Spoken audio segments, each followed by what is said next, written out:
Hello everyone, मैं शरद यादव। आप सभी मेरे साथ यहाँ पर टेस्ट सीरीज सॉल्व करेंगे विजन आईएएस 2024 की, जो कि यूपीएससी 2024 के लिए कंप्लीटली डेडिकेटेड की गई है। और इससे पहले मैंने आपको पॉलिटी भी दो पार्ट में कवर की थी, फर्स्ट पार्ट और सेकंड पार्ट। और इसमें अब हम लोग कल मैंने एक टेस्ट सीरीज कराई थी ज्योग्राफी की, जो सेकंड लेक्चर था, मतलब सेकंड टेस्ट पेपर था। और आज हमारा टेस्ट नंबर थर्ड होगा, जिसमें ज्योग्राफी का सेकंड जो एक ही पार्ट है, क्योंकि विजन आईएएस ने ज्योग्राफी को दो सेगमेंट में कवर किया, जिसमें 100 क्वेश्चन मैंने कल करा दिए थे और आज दूसरे ज्योग्राफी हमारे 100 क्वेश्चन शुरू होंगे। और इसकी पीडीएफ भी मैं आपको टेलीग्राम पे पोस्ट कर देता क्लास के बाद। और टेलीग्राम चैनल हमारा लिंक डिस्क्रिप्शन बॉक्स में दिया गया, आप वहां से उसे सब्सक्राइब कर सकते हैं, फॉलो कर सकते हैं। या फिर अगर आप चाहें तो ग्लैंस एकेडमी के नाम से ही आप हमारे चैनल को सर्च कर सकते हो टेलीग्राम पे, जहां पे 7,000 से अधिक लोग इसको ज्वाइन कर चुके हैं। उसे आप ज्वाइन कर सकते हो, वहां पे इसकी पीडीएफ मिल जाती है। तो चलिए शुरू करते हैं पहले प्रश्न से। विश्व के सबसे समृद्ध मोनोजाइट, जिसमें मुख्य रूप से थोरियम प्राप्त किया था, इसके निक्षेप भारत में कहाँ स्थित है? थोरियम की बात करें तो ये एक परमाणु ईंधन के रूप में प्रयोग होता है। जैसे आप यूरेनियम का प्रयोग करते हैं, प्लूटोनियम का प्रयोग करते हैं, उसी तरीके से हम थोरियम का भी प्रयोग करते हैं परमाणु ईंधन के रूप में। और यहाँ पर पूछा जा रहा है कि भारत में इसके मुख्य रूप से कहाँ पे निक्षेप पाए जाते हैं, तो कोस्टल रीजन में पाए जाते हैं। लेकिन अगर जब किसी एक राज्य की बात करें तो सबसे इंपॉर्टेंट हो जाता है आपका केरल राज्य। केरल के जो तटीय क्षेत्र होते हैं, वहां पे माना जाता है कि पूरे विश्व का दोस्तों, लगभग पूरे विश्व का 15% यहाँ पर देखने को मिलता है।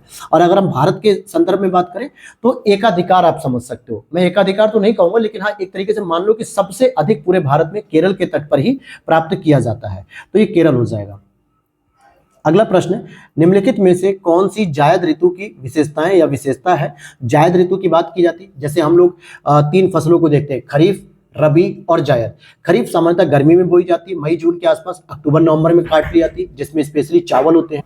और इसी तरीके से आपकी रबी की फसल होती है, जो सामान्यतः जाड़े में बोई जाती है, यानी अक्टूबर नवंबर में होते हैं, और इसे सामान्यतः मार्च अप्रैल में काट लिया जाता है। और जिसमें मुख्य रूप से आपके गेहूं वगैरह आते हैं, सरसों आते हैं, पालक आते हैं, चने आते हैं, ये सारी फसलें इसमें इंक्लूड होती है।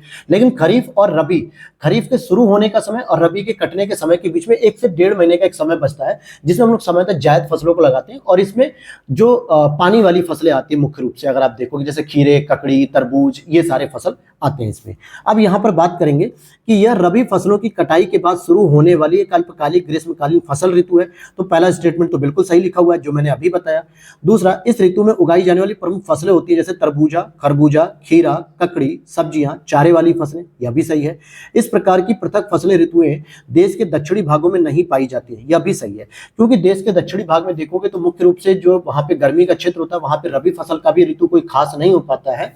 इसलिए इसको आप तीनों स्टेटमेंट यहाँ पर सही मानेंगे और डी ऑप्शन इज करेक्ट हो जाएगा। आगे देखते हैं, क्वेश्चन नंबर थर्ड की बात करें। भारत में जनसंख्या वृद्धि के चरणों के बारे में बात करेंगे। 1901 से लेकर 21 के दशकों में रुद्र वृद्धि की अवधि के रूप में जाना जाता है। 21 से 51 के दशकों को जनसंख्या विस्फोट की अवधि के रूप में जाना जाता है। तो केवल पहला स्टेटमेंट सही है, दूसरा गलत है कि 21 से लेकर 51 तक का जो है चरण, ये जनसंख्या विस्फोट के रूप में नहीं जाना जाता, बल्कि जनसंख्या विस्फोट के लिए आप 1951 से लेकर 81 तक जान सकते हैं, जहां पे सबसे अधिक जनसंख्या वृद्धि हुई और साथ में वहां पर मृत्यु दर भी कम हो गई थी। इस दौरान लगभग 2.2% के आसपास प्रजनन दर थी, यानी एक एवरेज था कि प्रत्येक महिला लगभग 2.2 बच्चे जन्म देती है, यानी 2 से 3 बच्चों को जन्म देती थी। ठीक है, तो दूसरा गलत है, इसलिए केवल पहला स्टेटमेंट ही सही हो जाएगा। अगला प्रश्न है यहाँ पे, आप साथ में इसकी प्लेलिस्ट में बाकी टेस्ट भी आप कर लीजिएगा, जिसमें पॉलिटी मैंने कवर किया है, ज्योग्राफी कवर किया है, और मेंस की भी क्लासेस आप कर सकते हो, जहां ज्योग्राफी और इकोनॉमिक्स की क्लासेस चल रही हैं। इसी तरीके से मैं साइंस की भी, हिस्ट्री की भी, पॉलिटी और security, disaster management, Indian society, ये सारे क्लासेस मैं आपको कराऊंगा, जो लगभग 3 से 4 महीने का पूरा कोर्स है और फ्री ऑफ कॉस्ट रहेगा वो सारा कोर्स। टॉपिक पे दोबारा आते हैं। हाल ही में सुर्खियों में रहने वाले प्राचीन स्थल किलाड़ी के संदर्भ में निम्नलिखित कथनों पर विचार कीजिए। ये चर्चा में रहने वाला एक टॉपिक रहा है अभी हाल ही में, क्योंकि ये जो किलाड़ी उत्खनन जो क्षेत्र है वो सामान्यतः वैगई नदी के तट पर है। तो टॉपिक पे आते हैं, यह तमिलनाडु में संगम युग का एक नगरीय सभ्यता वाला देश है, मतलब स्थल था, बिल्कुल सही बात है ये। और यह वैगई नदी के किनारे पर अवस्थित है, यह भी सही है। तो तमिलनाडु में जो संगम युग था, उसी दौरान ये रहता था ये किलाड़ी जो है कि स्थल, और नगरीय सभ्यता वाला था, क्योंकि यहाँ पे नगर के सारे जो लक्षण होते हैं वो सारे दिख रहे थे यहाँ पे, और वैगई नदी के किनारे भी स्थित है। तो दोनों ही बातें यहाँ पर सही है, इसलिए सी ऑप्शन हो जाएगा। तो ध्यान रखना, आर्ट एंड कल्चर का ये पार्ट हो सकता है। अगला प्रश्न यहाँ पे, भारत में शुष्क भूमि कृषि के संदर्भ में निम्नलिखित कथनों पर विचार कीजिए। यह मुख्य रूप से 100 सेंटीमीटर से कम वार्षिक वर्षा वाले क्षेत्रों तक ही सीमित होती है क्या? तो आपको बताना है कि यह बात गलत हो जाएगी, क्योंकि शुष्क भूमि कृषि की बात अगर की जा रही है तो इसके लिए लगभग 75 सेंटीमीटर या उससे कम वर्षा वाले क्षेत्र होने चाहिए। 100 सेंटीमीटर वाले वर्षा तो सामान्यतः पर्णपाती में आ जाते हैं, आर्द्र में भी आ जाते हैं कभी कभी, लेकिन शुष्क के लिए आपको 75 या उससे कम वर्षा क्षेत्र में जाना पड़ेगा। तो पहला गलत हो गया। इस क्षेत्रों में शुष्कता को सहने में सक्षम फसलें जैसे कि रागी, बाजरा, मूंग, चना, ग्वार आदि उगाई जाती है। ये बात सही है, इसलिए सेकंड स्टेटमेंट सही है। और अगर आप उत्तर प्रदेश के बुंदेलखंड के रीजन को देखोगे, जहाँ पे बरसात बहुत कम होती है, नेचुरली भी जो है कि ग्राउंड वाटर बहुत कम है, वहाँ पे पानी की व्यवस्था नहीं है कि सिंचाई की जा सके, इसलिए वहाँ पे दलहनी फसलें मुख्य रूप से उगाई जाती है या मोटे अनाज। तो मूंग हो गया, चना हो गया, ग्वार, बाजरा, रागी, ये सभी मोटे अनाज और दलहनी फसलें हैं जो कम पानी में भी जो है कि आराम से पैदावार हो जाती है। इसलिए इसका सही उत्तर क्या हो जाएगा? बी, केवल दूसरा स्टेटमेंट सही है। नेक्स्ट क्वेश्चन देखते हैं। क्वेश्चन नंबर 6 है, ग्रेट बैकयार्ड बर्ड काउंट के संदर्भ में जो 2023 की रिपोर्ट आई है, इसके संदर्भ में आपसे पूछा जा रहा है कि यह प्रत्येक 4 वर्ष में एक बार आयोजित होने वाला एक सामुदायिक विज्ञान प्रोजेक्ट है क्या? तो यहां पर पूछा जा रहा है कि क्या ये 4 वर्ष में एक बार होता है। दूसरा है, देश में GBBC यानी इसी को फुल फॉर्म है का आयोजन द बर्ड काउंट इंडिया द्वारा किया जाता है। विश्व में पक्षियों की प्रजातियों की तीसरी सबसे बड़ी संख्या भारत में दर्ज की गई है। तो तीसरा स्टेटमेंट भी सही है, दूसरा भी सही है, लेकिन पहला गलत है। क्यों पहला गलत है? क्योंकि अगर आप इसको देखोगे तो इसका आयोजन शुरू किया गया था 1998 से। कब से? 1998 से। और ये एक वार्षिक कार्यक्रम है दोस्तों, जो प्रत्येक वर्ष होता है, न कि 4 वर्ष में एक बार, बल्कि प्रत्येक वर्ष होता है। इसलिए पहला स्टेटमेंट गलत हो गया। तो सी आपका सही हो जाएगा, अर्थात 2 और 3 सही है। क्वेश्चन नंबर 7 को हम देखते हैं।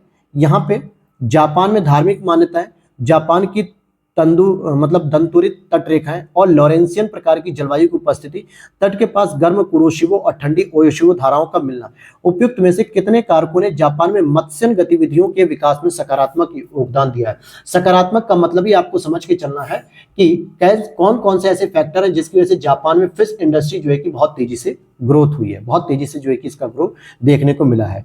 तो आप देख सकते हो कि धार्मिक मान्यताएं भी यहाँ पे हैं। और दंतुरित तटरेखाओं का मतलब होता है कुछ इस तरीके से, तटरेखाएं कुछ इस तरीके से होना, जिसमें यहाँ पे लैगून वाटर हो जाता है और यहाँ पे अच्छी खासी जो है कि मछली पालन हो जाता है। वहीं मैंने आपको जब एटलस की मैपिंग करा रहा था नॉर्थ अमेरिका की, तो मैंने आपको बताया था कि किस प्रकार से लेब्राडोर और ग्रीनलैंड की जो ठंडी जलधाराएं आती हैं और न्यू फाउंडलैंड के आसपास फ्लोरिडा की जो गर्म जलधाराएं जाती है, तो जहाँ पे ठंडी और गर्म जलधाराएं आपस में मिलन होता है, वहां पे मछली पालन की बहुत अच्छी आदर्श दशाएं तैयार हो जाती हैं। तो आप देखोगे कि तट के पास गर्म कुरोशिवो और ठंडी ओयोशिवो धाराओं का भी मिलना यहाँ पे अच्छी बात है, और लॉरेंशियल प्रकार की जलवायु भी है। तो सभी चारों कारक इसके सही हो जाएंगे। अगला देख लेते हैं। हेलेबिडो के होयसलेश्वर मंदिर के संदर्भ में यहाँ पे पूछा जा रहा है, और ये आपका यूनेस्को साइट भी घोषित हो चुकी है भारत के नंबर में 42, क्योंकि इसी के साथ 41 पे शांति निकेतन को भी घोषित किया गया था। पूछा जा रहा है, इसमें जैन धर्म, शैव धर्म से संबंधित विषयों का चित्रण किया गया? जी बिल्कुल किया गया है। यह एक जुड़वा मंदिर है जो होयसलेश्वर और संतलेश्वर शिवलिंगों को समर्पित है। इनके ये नाम क्रमशः पुरुषोचित, स्त्रियोचित पहलुओं को संदर्भित करते हैं, यह भी सही है। और हाल ही में भारत ने इस मंदिर को यूनेस्को की विश्व धरोहर स्थलों की मान्यता हेतु नामित किया है। बिल्कुल सही बात है। और 42 नंबर पे जो है कि इसको नॉमिनेट भी कर दिया गया है। तो तीनों स्टेटमेंट सही है, डी ऑप्शन इज करेक्ट हो जाएगा। अगला प्रश्न है, वर्ष 2011 की जनगणना के अनुसार भारत की किशोर जनसंख्या के संदर्भ में निम्नलिखित कथनों पर विचार कीजिए। किशोर देश की कुल आबादी का लगभग 5वां हिस्सा होते हैं। महिला किशोरों की तुलना में पुरुष किशोरों की संख्या अधिक है। क्या महिला किशोरों की अपेक्षा पुरुषों की संख्या ज्यादा है? तो बिल्कुल सही बात है। दोनों स्टेटमेंट यहाँ पे सही हो जाएंगे। ये भारतीय जनगणना के आधार पे कहा जा रहा है। अगर एक स्टेटमेंट देखा जाए कि किशोर देश की कुल आबादी का लगभग 5वां हिस्सा है, तो मैं कहूंगा हाँ, क्योंकि 2011 की जनगणना के आधार पर यह बताया गया कि लगभग 20.9% किशोर हैं भारत में। किशोरों का मतलब होता है 10 वर्ष से लेकर 19 वर्ष की अवस्था को किशोर कहते हैं। पुरुषों की बात करेंगे तो पुरुष जो है कि लगभग 52% के आसपास है, और महिलाओं की बात करेंगे तो लगभग 47% के आसपास महिलाएं हैं। तो पुरुष किशोरों की संख्या भी ज्यादा है, इसलिए सी ऑप्शन यहाँ पे करेक्ट हो जाएगा। अगला प्रश्न यहाँ पे 10 नंबर की बात करें। मिश्रित कृषि विश्व के अत्यधिक विकसित भागों में की जाती है। मिश्रित कृषि की बात कर रहा है यहाँ पर, यह ध्यान देना है आपको। और किसी भी देश की जो है कि विकसित भागों में स्पेशली की जाती है। फिर आगे देख रहे हैं, ऐसी प्रणाली जिससे या जिसमें किसान केवल सब्जियां पैदा करते हैं और उसे ट्रक कृषि के रूप में भी जाते हैं, और कृषि के कोल खहोज मॉडल में व्यक्तिगत किसानों के पास अपनी दैनिक आवश्यकताओं को पूरा करने के लिए छोटे छोटे भूखंड भी होते हैं। तो ये तीनों ही बातें सही हैं, क्योंकि जो मिक्स्ड फार्मिंग होती है ये कृषि का एक ऐसा रूप होता है जो विश्व के अत्यधिक विकसित भागों में किया जाता है। जो डेवलपिंग कंट्रीज होती हैं, जैसे यूरोप को देख सकते हो, अमेरिका को देख सकते हो, कुछ यूरेशिया के पार्ट भी देख सकते हो, लेकिन इसमें एशिया वगैरह का जो दक्षिणी एशिया वाला हिस्सा वो उसमें नहीं आता है, क्योंकि इसको मुख्य रूप से समशीतोष्ण वाले जलवायु में ज्यादा अच्छे से किया जाता है। इसलिए तीनों ही स्टेटमेंट सही है और 10 का डी हो जाएगा। क्या हो जाएगा? 10 का डी। अगला प्रश्न है आपका, विश्व वनस्पति के वितरण के संदर्भ में निम्नलिखित कथनों पर चर्चा करनी है। भूमध्य सागरीय क्षेत्रों में कम पत्तियों वाले छोटे छोटे वृक्षों की अधिकता पाई जाती है। घास के साथ वृक्षों की उपस्थिति के कारण सवाना वनस्पति को सिल्वा कहा जाता है। स्टेपी वनस्पति में ध्रुवों की ओर वृक्ष और भूमध्य रेखा की छोटी घास पाई जाती है। क्या पाई थी? छोटी घास पाई जाती है। तो अगर हम यहाँ पे तीनों की बातों को सही करने की कोशिश करें तो हम कहेंगे हाँ बिल्कुल तीनों ही बातें सही हैं, क्योंकि भूमध्य सागरीय क्षेत्रों में कम पत्तियों वाले छोटे वृक्षों की अधिकता पाई जाती है, क्योंकि यहाँ पे वर्षा कम हो पाती है। और घास के साथ वृक्षों की उपस्थिति कारण ही सवाना वनस्पति को हम सेल्वा भी कहते हैं। सेल्वास जो आपके ब्राजील वगैरह में कहा जाता है। और स्टेपी वनस्पति में ध्रुवों की ओर वृक्ष और भूमध्य रेखा की ओर छोटी घास पाई थी, ये भी सही बात है। तो यहाँ पे तीनों स्टेटमेंट आपके सही हो जाएंगे। 11 का सॉरी तीनों नहीं होंगे, क्योंकि यहाँ पे ये थोड़ा सा मिस्टेक हो गया। सेल्वा नहीं कहा जाता है इनको, बल्कि पार्क लैंड कहा जाता है। पार्क लैंड यानी देखने में ऐसा लगेगा कि ये पार्क की तरह है, ठीक है, पार्क की तरह माना जाता है, इसलिए सेकंड स्टेटमेंट हटाओगे आप तो 1 और 3 केवल सही हो जाएगा। अगले प्रश्न को देखते हैं। क्वेश्चन नंबर 12 को हम देखें कि विश्व में पेट्रोलियम वितरण के संदर्भ में निम्नलिखित कथनों पर विचार कीजिए। अपरिष्कृत पेट्रोलियम तृतीय काल की रूपांतरित शैलों में पाया जाता है। दूसरा, विश्व के ज्ञात तेल भंडार का 90% से अधिक मध्य पूर्व में पाया जाता है। तो यहाँ पर आप देखोगे कि न तो पहला सही है और न ही दूसरा सही है। क्यों कह रहा हूं मैं ऐसा? क्योंकि जो अपरिष्कृत पेट्रोलियम का मतलब होता है, इसे हम क्रूड ऑयल भी कह सकते हैं, यानी कि जो कच्चा तेल होता है, क्रूड ऑयल मुख्य रूप से। और ये जो है कि पेट्रोलियम को आप देखोगे कि तृतीय काल की अवसादी चट्टानों में पाया जाता है। किसमें पाया था दोस्तों? अवसादी चट्टानों में। और मैंने आपको पहले ही बताया था कि रूपांतरित शैलों की अगर हम बात करेंगे तो कुछ रूपांतरित शैलें ऐसी होती है जो आग्नेय से कन्वर्ट हुई हैं, और आग्नेय में जीवाश्म नहीं होते, जीवाश्म रहित होती है, इसलिए वहां पे खनिज नहीं बन सकते। तो इसलिए रूपांतरित के आधार पर आप इसे गलत कर सकते हो। हालांकि पेट्रोलियम को ब्लैक गोल्ड भी कहा जाता है, लिक्विड गोल्ड भी कह सकते हो। और विश्व के ज्ञात तेल भंडार का 90% से अधिक मध्य पूर्व में पाया जाता है, ऐसा बिल्कुल नहीं होता है, ठीक है, ऐसा बिल्कुल नहीं है। अगर हम बात करें पेट्रोलियम के आधार पे, तो कोयले के विपरीत पेट्रोलियम का जो वितरण है वो मुख्य रूप से जो है कि समान रूप से वितरित नहीं है, अलग अलग क्षेत्रों में अलग अलग है। इसलिए आप कह सकते हो कि दूसरा भी गलत है और पहला भी गलत है, अर्थात डी सही हो जाएगा। ना तो एक सही है ना ही दूसरा सही है। आगे देखते हैं बाजारीय बागवानी के बारे में। तो यहाँ पे हम बात करेंगे बाजारीय बागवानी जो होती है, यानी कि जो बाजरा की बात नहीं हो रही है, ये बाजार के संबंध में हो रही है।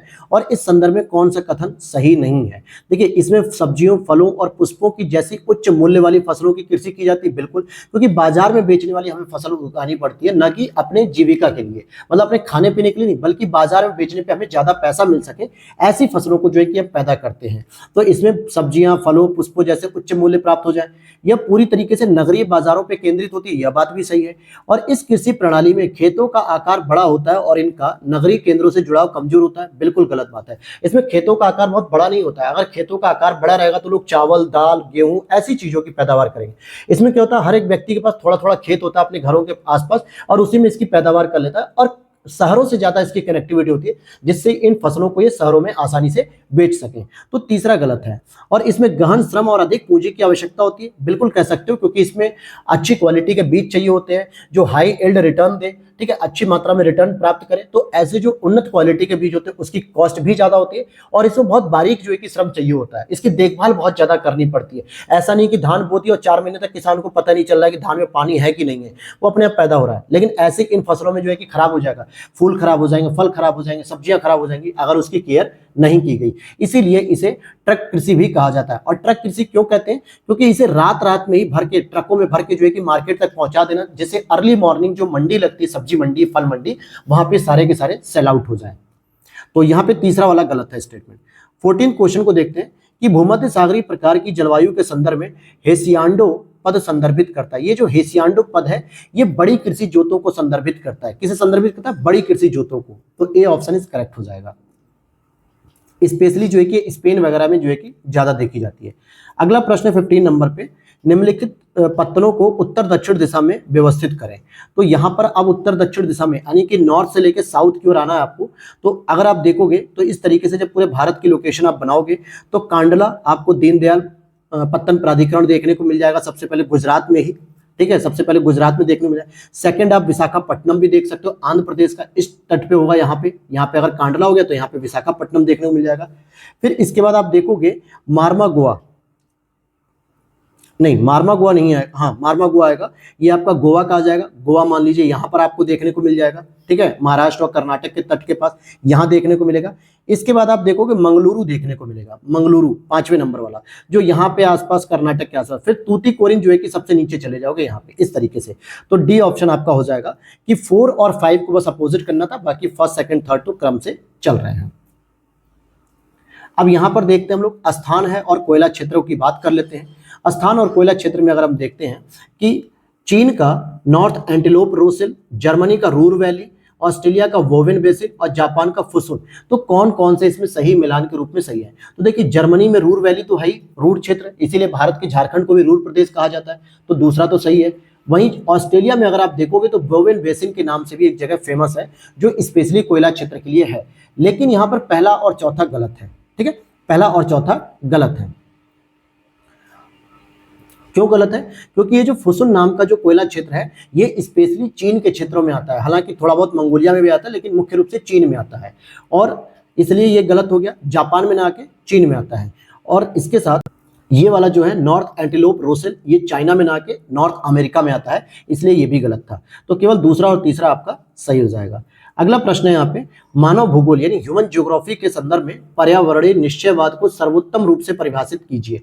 कौन सा स्टेटमेंट है जो सर्वोत्तम रूप से इन्हें परिभाषित करता है? तो यहाँ पर आप देखोगे यह एक विश्वास है जिसके अनुसार भौतिक पर्यावरण या सामान्य रूप से पृथ्वी की उत्पत्ति दैवीय न होकर बल्कि मानवीय थी, ऐसा ये स्टेटमेंट नहीं कहता, बल्कि मानव विकास को निर्देश या आकार देने में प्रकृति और भौतिक पर्यावरण की क्षमता की भूमिका होती है। यह बात बिल्कुल सही है कि जो ह्यूमन का डेवलपमेंट हो रहा है उसमें कहीं ना कहीं एनवायरनमेंट का भी कुछ ना कुछ फैक्टर इसमें इंक्लूड है जो भौतिक पर्यावरण की क्षमता को डेवलप करता है। तो 17 का बी हो जाएगा। अगला स्टेटमेंट या अगला प्रश्न है स्वच्छंद उद्योग। स्वच्छंद उद्योग के बारे में बात करेंगे जिसको हम फुटलूज इंडस्ट्री भी कहते हैं, फुटलूज इंडस्ट्री जिसका भार हरासी उद्योग के रूप में हम जानते हैं इनको। तो निम्नलिखित कथनों में से कौन सा सही नहीं है? तो यहां पर आप देखोगे ये उद्योग संगठक पुर्जों की उपलब्धता पर निर्भर करते हैं, बिल्कुल सही बात है। आसपास का अगर रॉ मटेरियल नहीं होगा तो ये बिल्कुल इंडस्ट्री चली नहीं पाएगी। ये बड़ी मात्रा में श्रम बल को रोजगार प्रदान करते हैं, ऐसी बात नहीं है, इसमें कोई बहुत बड़ी मात्रा में जो है कि श्रम बल नहीं चाहिए होता है, बल्कि कम श्रमिकों की आवश्यकता होती है। और ये उद्योग मुख्य रूप से प्रदूषण भी नहीं फैलाते हैं। तो सड़क नेटवर्क द्वारा अभिगम्यता इनकी अवस्थिति हेतु उत्तरदायी महत्वपूर्ण कारक है, यह भी सही बात है। और समानता ये उद्योग प्रदूषण नहीं फैलाते, यह भी सही है। तो बी वाला स्टेटमेंट गलत है कि इसमें बड़े स्तर पे नहीं बल्कि कम स्तर के श्रमिक चाहिए होते हैं। नेक्स्ट क्वेश्चन है 19 नंबर पे बात करेंगे। तो यहाँ पर हाल ही में सुर्खियों में रही सीसी मक्खियां बिल्कुल चर्चा में रही हैं, इसके बारे में पूछा जा रहा है। किसी संक्रमित सीसी मक्खी का काटना मनुष्य के लिए घातक हो सकता है, बिल्कुल सही बात है। और सीसी मक्खियां केवल अफ्रीका में पाई जाती है, यह भी सही बात है, केवल अफ्रीका में ही पाई जाती हैं। तो 1 और 2 दोनों सही स्टेटमेंट हो जाएंगे। अभी तक ये केवल अफ्रीका में ही पाई जा रही हैं। नेक्स्ट क्वेश्चन है 20 नंबर पे, तेल परिवहन के लिए एशिया की पहली क्रॉस कंट्री पाइपलाइन भारत में ऑयल इंडिया लिमिटेड द्वारा निर्मित है। दूसरा पूछा जा रहा Hazira Vijaypur Jagdishpur cross country gas pipeline Mumbai high को पश्चिमी और उत्तरी भारत के विभिन्न औद्योगिक परिसरों को आपस में जोड़ती है। तो ये दोनों ही बातें यहाँ पर सही है, क्योंकि तेल परिवहन के लिए जो एशिया की पहली एक क्रॉस कंट्री पाइपलाइन है जो क्या हो रहा है क्रॉस कंट्री के तौर पे, ठीक है। तो ये एक हो गया आपका, तो इसलिए यहाँ पर इसका सी स्टेटमेंट यहाँ पर बिल्कुल सही हो जाएगा। सी 1 और 2 दोनों सही है। अगले प्रश्न को देखते हैं, मानव विकास के स्तंभों के संदर्भ में निम्नलिखित युग्मों पर विचार कीजिए। तो क्या है, ह्यूमन डेवलपमेंट के बारे में बात करेंगे, जैसे समता, सशक्तिकरण, संधारणीयता और उत्पादकता। इस पे बात अगर हम करें कौन कौन से युग्म सही है। समता का मतलब होता है उपलब्ध अवसरों तक सभी की समान पहुंच होना, बिल्कुल सही बात है। विकल्प को चुनने की शक्ति होना सशक्तिकरण होता है, यह भी सही है। संधारणीयता का मतलब होता है अवसरों की उपलब्धता में निरंतरता बनी रहे, मतलब आगे वाली पीढ़ी के लिए भी चीजें उपलब्ध होनी चाहिए, यह भी सही है। और इनपुट यानी आगत की प्रति इकाई के सापेक्ष आउटपुट की माप करना, यह भी प्रोडक्टिविटी की बात होती है कि जितना हमने इनपुट किया उसके सापेक्ष कितना आउटपुट निकल कर आया। तो इसलिए सभी चारों युग्म सही है। नेक्स्ट क्वेश्चन को देखते हैं। अगर हम 22 नंबर पे, शहर हैं और देश हैं, इनके बारे में पूछा रहा है कि ये शहर कहाँ कहाँ पे इंपॉर्टेंट है, ये मिलान करना है आपको। तो जब मैंने वर्ल्ड ज्योग्राफी कराई तो कुछ ऐसे शहरों को भी मैंने आपको बताया, जैसे मारियोपोल की बात करेंगे तो यूक्रेन में है, लेकिन अदाना और रियाद ये दोनों ही इसमें शामिल नहीं है। अगर हम बात करें अदाना और रियाद की, तो अदाना की बात करेंगे तो सीरिया नहीं होके बल्कि तुर्की में शामिल है, ठीक है। और रियाद की बात करेंगे अगर आप, तो रियाद आपको सऊदी अरब की राजधानी है, आपने पढ़ा होगा। अगर अभी तो एशिया नहीं पढ़ा है मैंने, खैर तो मैं इसकी राजधानी, जितने भी कॉन्टिनेंट अभी तक हमने किए, north America, south America, Africa, Europe, सबकी राजधानी भी मैं बताते चल रहा था। तो ये सारी चीजें आप वहां से तैयार भी कर सकते हो। एटलस की वर्ल्ड मैपिंग क्लास मेरी ज्वाइन कर सकते हो, यूट्यूब पर फ्री ऑफ कॉस्ट है, कोई उसका पैसा नहीं है, प्लेलिस्ट में जाएंगे वहां पे आप मिल जाएगी। तो इसका हो जाएगा केवल पहला स्टेटमेंट सही है। अगला बीआरओ के बारे में पूछ रहा है, बॉर्डर रोड ऑर्गेनाइजेशन, सीमा सड़क संगठन के बारे में। इसकी स्थापना 1962 में भारत चीन युद्ध के बाद की गई थी क्या? तो हम कहेंगे नहीं सर, इसकी स्थापना 1960 में की गई थी। कब की गई थी? इसकी स्थापना 1960 में की गई थी। और जो नॉर्थ ईस्ट की जो बाउंड्री है ना, वहां पे सड़क कनेक्टिविटी को सही करने के लिए की गई थी, न कि भारत चाइना युद्ध के बाद। तो पहला तो गलत हो गया। मनाली को लाहौल स्पीति घाटी से पूरे वर्ष जोड़ने वाली अटल टनल का निर्माण बीआरओ ने ही किया था। हाँ, ये बात सही है, बिल्कुल इसका किया गया था। और अटल टनल का जो निर्माण हुआ था वो लगभग 9.02 किलोमीटर के आसपास था, जो भारत की सबसे लंबी सुरंग का दर्जा भी अपने पास रखती है। तो केवल दूसरा सही हो जाएगा, पहला गलत हो जाएगा। अगला प्रश्न है आपका 24 नंबर पे, गहन निर्वाह कृषि में धान की खेती की प्रधानता पाई जाती है, आमतौर पे इसकी विशेषता क्या होती है? धान की खेती के बारे में बात कर रहे हैं, या गहन निर्वाह कृषि भी आप कह सकते हो। तो इसमें देखोगे उर्वरता बनाए रखने के लिए खाद का उपयोग किया जाता है, बिल्कुल सही बात है। उच्च श्रम उत्पादकता होती है, देखो यहाँ पे उच्च श्रम उत्पादकता तो नहीं होती है, ठीक है। इसमें भूमि का गहन उपयोग होता है, ये बात सही है, लेकिन ये मुख्य रूप से पारिवारिक श्रम के द्वारा ही हो जाता है, इसमें परिवार के लोग ही शामिल करके कर लेते हैं, तो ये बात गलत है।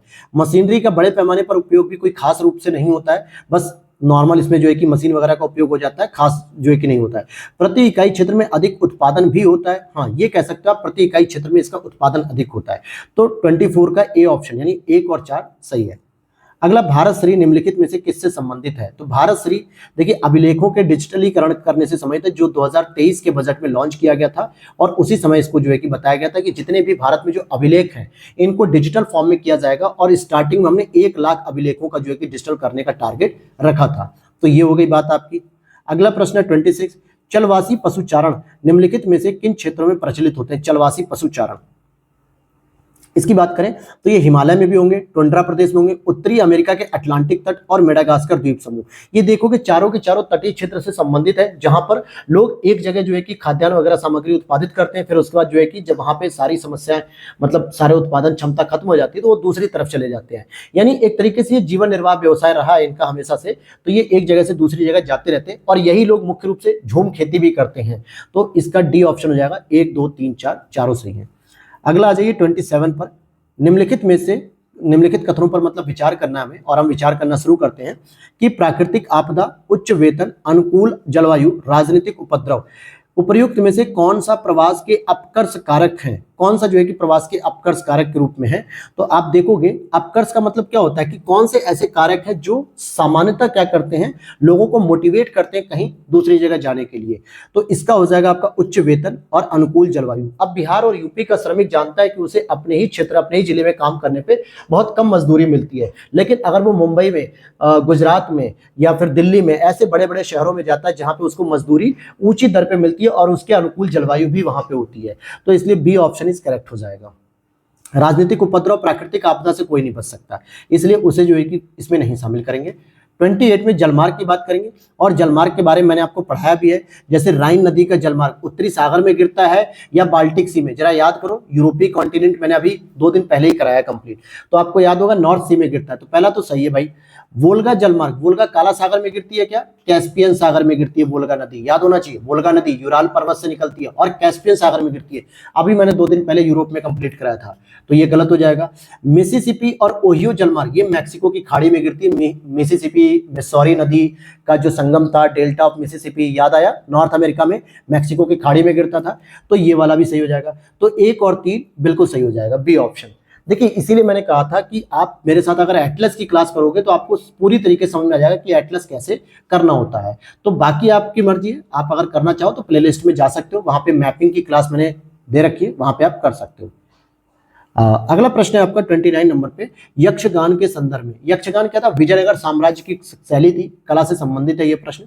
यह तमिलनाडु के तटीय जिलों में प्रचलित एक पारंपरिक लोक नृत्य से संबंधित है क्या? तो ये बात गलत हो जाएगी, क्योंकि यक्षगान आपके कर्नाटक से संबंधित है, जिसमें विजयनगर साम्राज्य के क्षेत्र आते हैं, जैसे कि दक्षिणी कन्नड़ हो गया, उडुपी, शिमोगा, चिकमंगलूर, ये सभी क्षेत्र आते थे। तो तमिलनाडु तो इससे संबंधित है ही नहीं, तो तमिलनाडु को हटा दो। जैसे ही आपने पहला एलिमिनेट करोगे, उत्तर ऑटोमेटिक आपको मिल जाएगा, उत्तर ऑटोमेटिक मिल जाएगा। लेकिन फिर भी हम लोग इसको पूरा कंप्लीट पढ़ेंगे। यहाँ पे देखेंगे, यह एक मंदिर कला शैली है जिसमें पुराणों की पौराणिक कथाओं को दर्शाया गया, बिल्कुल सही है। और यह नृत्य की सामान्य विशेषताएं हैं कि बड़े आकार की टोपी, रंगीन मुखौटे और अलंकृत वेशभूषा भी इसमें प्रयोग की जाती है, यह भी सही है। तो 2 और 3 सही हो जाएगा, पहला गलत हो जाएगा। यहाँ पर अगला प्रश्न देखते हैं, लिग्नाइट के संदर्भ में निम्नलिखित कथनों पर विचार कीजिए। यह कम नमी वाला उच्च श्रेणी का कोयला होता है क्या? तो उच्च श्रेणी का तो कोयला होता ही नहीं है। इंडियन ज्योग्राफी घटना चक्र में मैंने पहले बताया था, ये सबसे लो क्वालिटी का होता है। सबसे उच्च क्वालिटी का जो होता है वो होता है एंथ्रेसाइट, जो कि भारत में बहुत ही कम मिलता है, जो कि जम्मू कश्मीर में थोड़े बहुत मिल जाते हैं। दूसरे नंबर पे आता है आपका बिटुमिनस कोयला। कौन सा कोयला आता है? बिटुमिनस कोयला, जो कि लगभग 90% आपको गोंडवाना लैंड से मिलता है और भारत की इंडस्ट्री में इसी का प्रयोग होता है। थर्ड नंबर पे आता है आपका लिग्नाइट कोयला। लिग्नाइट कोयला जो मुख्य रूप से कहाँ मिलता है? तमिलनाडु में मिलता है। साउथ इंडिया की इंडस्ट्री में ये कोयला सामान्यतः प्रयोग हो जाता है, लेकिन ये प्रदूषण बहुत फैलाता है। और सबसे लो क्वालिटी में आता है पीट कोयला। तो पीट तो बिल्कुल ही यूज नहीं होता। लिग्नाइट साउथ इंडिया में, स्पेशली तमिलनाडु में इंडस्ट्रियों में प्रयोग हो जाता है, लेकिन मैक्सिमम जो है कि भारत में बिटुमिनस कोयला का प्रयोग होता है। तो ये उच्च श्रेणी का तो नहीं होता है, पहली चीज। और इसके लगभग 90% निक्षेप या भंडार तमिलनाडु में पाए जाते हैं। हाँ, ये बात सही है, मुख्य रूप से लिग्नाइट कोयला कम क्वालिटी का होता है, ये तमिलनाडु के क्षेत्र के आसपास ही पाया जाता है। तो बी ऑप्शन इज करेक्ट हो जाएगा। नेक्स्ट आप देखोगे यहाँ पे 31 की बात करेंगे, तो केन्या की मसाई जनजाति, केन्या की अगर हम बात करें, मसाई जनजाति की बात करते हैं, तो क्या लिखा हुआ है इसमें? मसाई जनजाति एक खानाबदोश जनजाति होती है जो कभी अपने मवेशियों के झुंड के साथ पूर्वी अफ्रीका की मध्य उच्च भूमियों में विचरण करती थी। इस जनजाति द्वारा कुबड़ और लंबे सींगों वाले जेबू मवेशी पाले जाते थे। मसाई जनजाति के लोग लकड़ियों, झाड़ियों और मिट्टी से गोलाकार झोपड़ियां बनाकर भी रहते थे। तो आप देखोगे, हाँ, ये तीनों बातें ही सही है। केन्या की ये मसाई जनजाति इस प्रकार की खानाबदोश जनजाति से संबंधित भी थी। अगले प्रश्न को देखते हैं 32 नंबर पे, पाम ऑयल के निम्नलिखित कथनों पर विचार करते हैं। तो पाम ऑयल, आंध्र प्रदेश भारत का सबसे बड़ा पाम ऑयल उत्पादक राज्य है, प्रोडक्शन करता है, बिल्कुल सही है। भारत विश्व में पाम ऑयल का सबसे बड़ा आयातक भी है, यह भी बात सही है। तो दोनों स्टेटमेंट आपका सही हो जाएंगे। अगला यहाँ पे प्रश्न है कि आयु लिंग जनसंख्या पिरामिड के संदर्भ में निम्नलिखित ग्राफ पर विचार कीजिए और यह निम्नलिखित में से किस देश की जनसंख्या संरचना का प्रतिनिधित्व करता है। तो भाई यहाँ पे मेल और फीमेल दोनों दे रहा है यहाँ पे, तो बस इसका डायरेक्ट आंसर जान लीजिए ऑस्ट्रेलिया के बारे में। हालांकि आप इसके बारे में मत परेशान हुए, क्योंकि पहले यूपीएससी ऐसे प्रश्न बनाता था डायग्राम बेसिस, अब नहीं बनाता है। अगला यहाँ पे खनिज है और सामान्यतः ये कहाँ पे पाए जाते हैं, जैसे तांबा, कोयला, बॉक्साइट। तो ये इसके बारे में पूछा जा रहा है चट्टानों से संबंधित। अगर मैं बात करूं तो आपको पता होना चाहिए कि तांबा मुख्य रूप से एक धात्विक खनिज है और जो मुख्य रूप से आपको कहाँ मिलेगा? आग्नेय चट्टानों में, रूपांतरित चट्टानों में मिल सकता है, क्योंकि इसमें खनिज की आवश्यकता नहीं, जीवाश्म की आवश्यकता नहीं होती है। जीवाश्म वाले जो खनिज होते हैं, जो धातु होती है, वो सामान्यतः कहाँ पाई जाती है? अवसादी चट्टानों में। लेकिन ये जो है कि जीवाश्म वाली धातु नहीं है, धात्विक है ये, और इसलिए ये आग्नेय और रूपांतरित मिलती है। इसलिए आप कह सकते हो कि सिराओं और जमाओं के रूप में ये पाई जा सकती है। कोयले की बात करेंगे तो बिल्कुल सेडिमेंट रॉक्स, जो कि गोंडवाना लैंड इसका हिस्सा है। बॉक्साइट की बात करेंगे तो अवशिष्ट पदार्थ के रूप में इसका प्रयोग होता है। तो डी ऑप्शन इज करेक्ट हो जाएगा, तीनों ही सही है। अगला प्रश्न 35 की बात करें, सामान्य जनसांख्यिकी के संदर्भ में निम्नलिखित कथनों पर आप विचार कीजिए। क्या कहा जा रहा है कि भारत में लिंगानुपात को प्रति 1000 पुरुषों पर महिलाओं की संख्या के रूप में परिभाषित किया जाता है। क्या लिंगानुपात? भाई प्रति 1000 पुरुषों पर, बिल्कुल सही बात है कि 1000 पुरुषों पर कितनी महिलाएं हैं। अगर मैं 2011 की जनगणना के हिसाब से बताऊं आपको, तो भारत में कितनी महिलाएं जो है कि हैं, मतलब 1000 पे, तो आप कहोगे कि 943 महिलाएं, यानी 1000 पुरुषों पे 943 महिलाएं हैं। तो पहला स्टेटमेंट बिल्कुल सही है। दूसरा कह रहा है भारत में साक्षरता दर 5 वर्ष से अधिक आयु की उस जनसंख्या के प्रतिशत को दर्शाती है जो किसी भाषा को समझने के साथ पढ़ और लिख सकते हैं। तो 5 वर्ष से अधिक आयु का मतलब हो गया कक्षा 6 साल का बच्चा भी कक्षा 1 में तो एडमिशन ही लेता है, और ऐसे में वो पढ़ ले या लिख ले, ये बहुत ही इम्पॉसिबल बात होगी। पहले तो वो चीजों को समझ ले, यही जरूरी है। हाँ, ये जरूर कहा जाता है, साक्षरता का मतलब होता है कि 7 वर्ष या उससे अधिक उम्र का बच्चा अगर मतलब कि कुछ चीज़ों को पढ़ने और लिखने में अगर सक्षम हो जाता है, अंक गणितीय गणना भी कर पाता है, तो ये माना जाता है कि हाँ वो साक्षरता है। तो इसका मतलब हो गया, दूसरा स्टेटमेंट तो गलत हो गया, 5 वर्ष नहीं बल्कि 7 वर्ष होता है। भारत में अगर हम लिटरेसी की बात करें तो साक्षरता दर जो शहरी स्तर पे है, ध्यान देना, शहरी स्तर पे जो लिटरेसी रेट है वो 84.11% है, और ग्रामीण स्तर पे जो लिटरेसी है दोस्तों, पूरे ग्रामीण हिस्से का 67.7% के आसपास लिटरेसी है। टोटल अगर हम ओवरऑल लिटरेसी की बात करेंगे भारत में, तो ये आपकी लिटरेसी लगभग 73% के आसपास है। तो दूसरा स्टेटमेंट गलत है, पहला सही है, इसलिए ए ऑप्शन इज करेक्ट हो जाएगा। अगले प्रश्न को देखते हैं। सुर्खियों में रहे कुछ क्षेत्र और देश, जैसे ओडिशा, माउंट एसो और निकोसिया, ये इन देशों से संबंधित है कि नहीं है, और सही सुमेलित आपसे पूछा जा रहा है। तो आप देखोगे यहाँ पे कि ओडेसो की बात करें तो अभी हाल ही में यूनेस्को का एक वर्ल्ड हेरिटेज साइट घोषित किया गया, और ये काला सागर के पास है, और काला सागर के पास यूक्रेन की जो राजधानी है कीव से 500 किलोमीटर की दूरी पर स्थित है, अर्थात यूक्रेन से संबंधित है। तो पहला स्टेटमेंट तो सही हो गया। दूसरा है माउंट एसो की बात करेंगे तो क्या ये फिलीपींस से संबंधित है? तो आपको मैं बता दूं कि ये एक तरीके से एसो ज्वालामुखी के रूप में जाना जाता है, और ये फिलीपींस नहीं बल्कि जापान से संबंधित है, इसलिए दूसरा तो गलत है।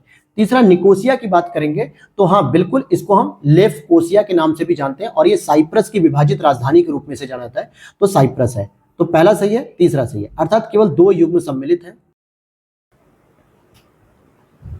अब उसके बाद हमारा नेक्स्ट क्वेश्चन है 37। यहां पूछा जा रहा है प्रायः सुर्खियों में रहने वाला जो साइट फंड है ये निम्नलिखित में से किससे संबंधित है? साइट फंड क्या होता है भाई, ये चीज के बारे में अगर आपसे पूछा जा रहा है कि किससे संबंधित है, तो आपको पता होना चाहिए कि ये एक राष्ट्रीय हरित हाइड्रोजन मिशन जो है कि भारत सरकार के द्वारा लॉन्च किया गया है, लगभग 19,744 करोड़ रुपए के साथ। तो ये एक प्रोग्राम है जिसकी फुल फॉर्म हो जाती है SIGHT। आप इस तरीके से इंग्लिश में जब आप इसे लिखोगे तो साइट होता है ये कार्यक्रम, और इसके तहत ये कोशिश की जा रही है कि लगभग 125 गीगावाट की संबद्ध जो अक्षय ऊर्जा है ये क्षमता भी बढ़ेगी, और प्रति वर्ष कम से कम 5 मिलियन मीट्रिक टन की हाइड्रोजन क्षमता को भी प्रोडक्शन किया जाएगा। तो ये सारी चीजें हैं, तो इसलिए इससे संबंधित है। और अगर साइट की फुल फॉर्म की बात करूं तो यहाँ पे हो जाएगा स्ट्रेटेजिक मतलब intervention for green hydrogen transition programme, ये इसका प्रोग्राम है। अगले प्रश्न की ओर चलते हैं 38 नंबर पे।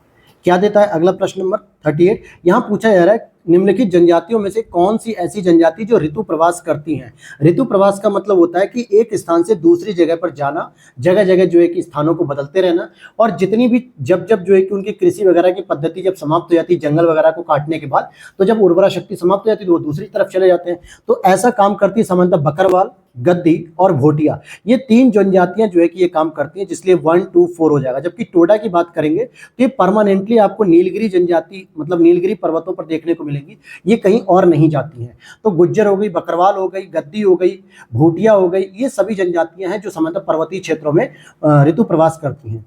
अगला प्रश्न है, चेन्नई को प्रायः भारत का डेट्राइट कहा जाता है। अब डेट्राइट से आपको पता होना चाहिए कि ये मैंने आपको नॉर्थ अमेरिका कॉन्टिनेंट के अंतर्गत पढ़ाया था, जो आपके देखा होगा आपने, डेट्राइट शहर कनाडा और अमेरिका के बॉर्डर के आसपास था।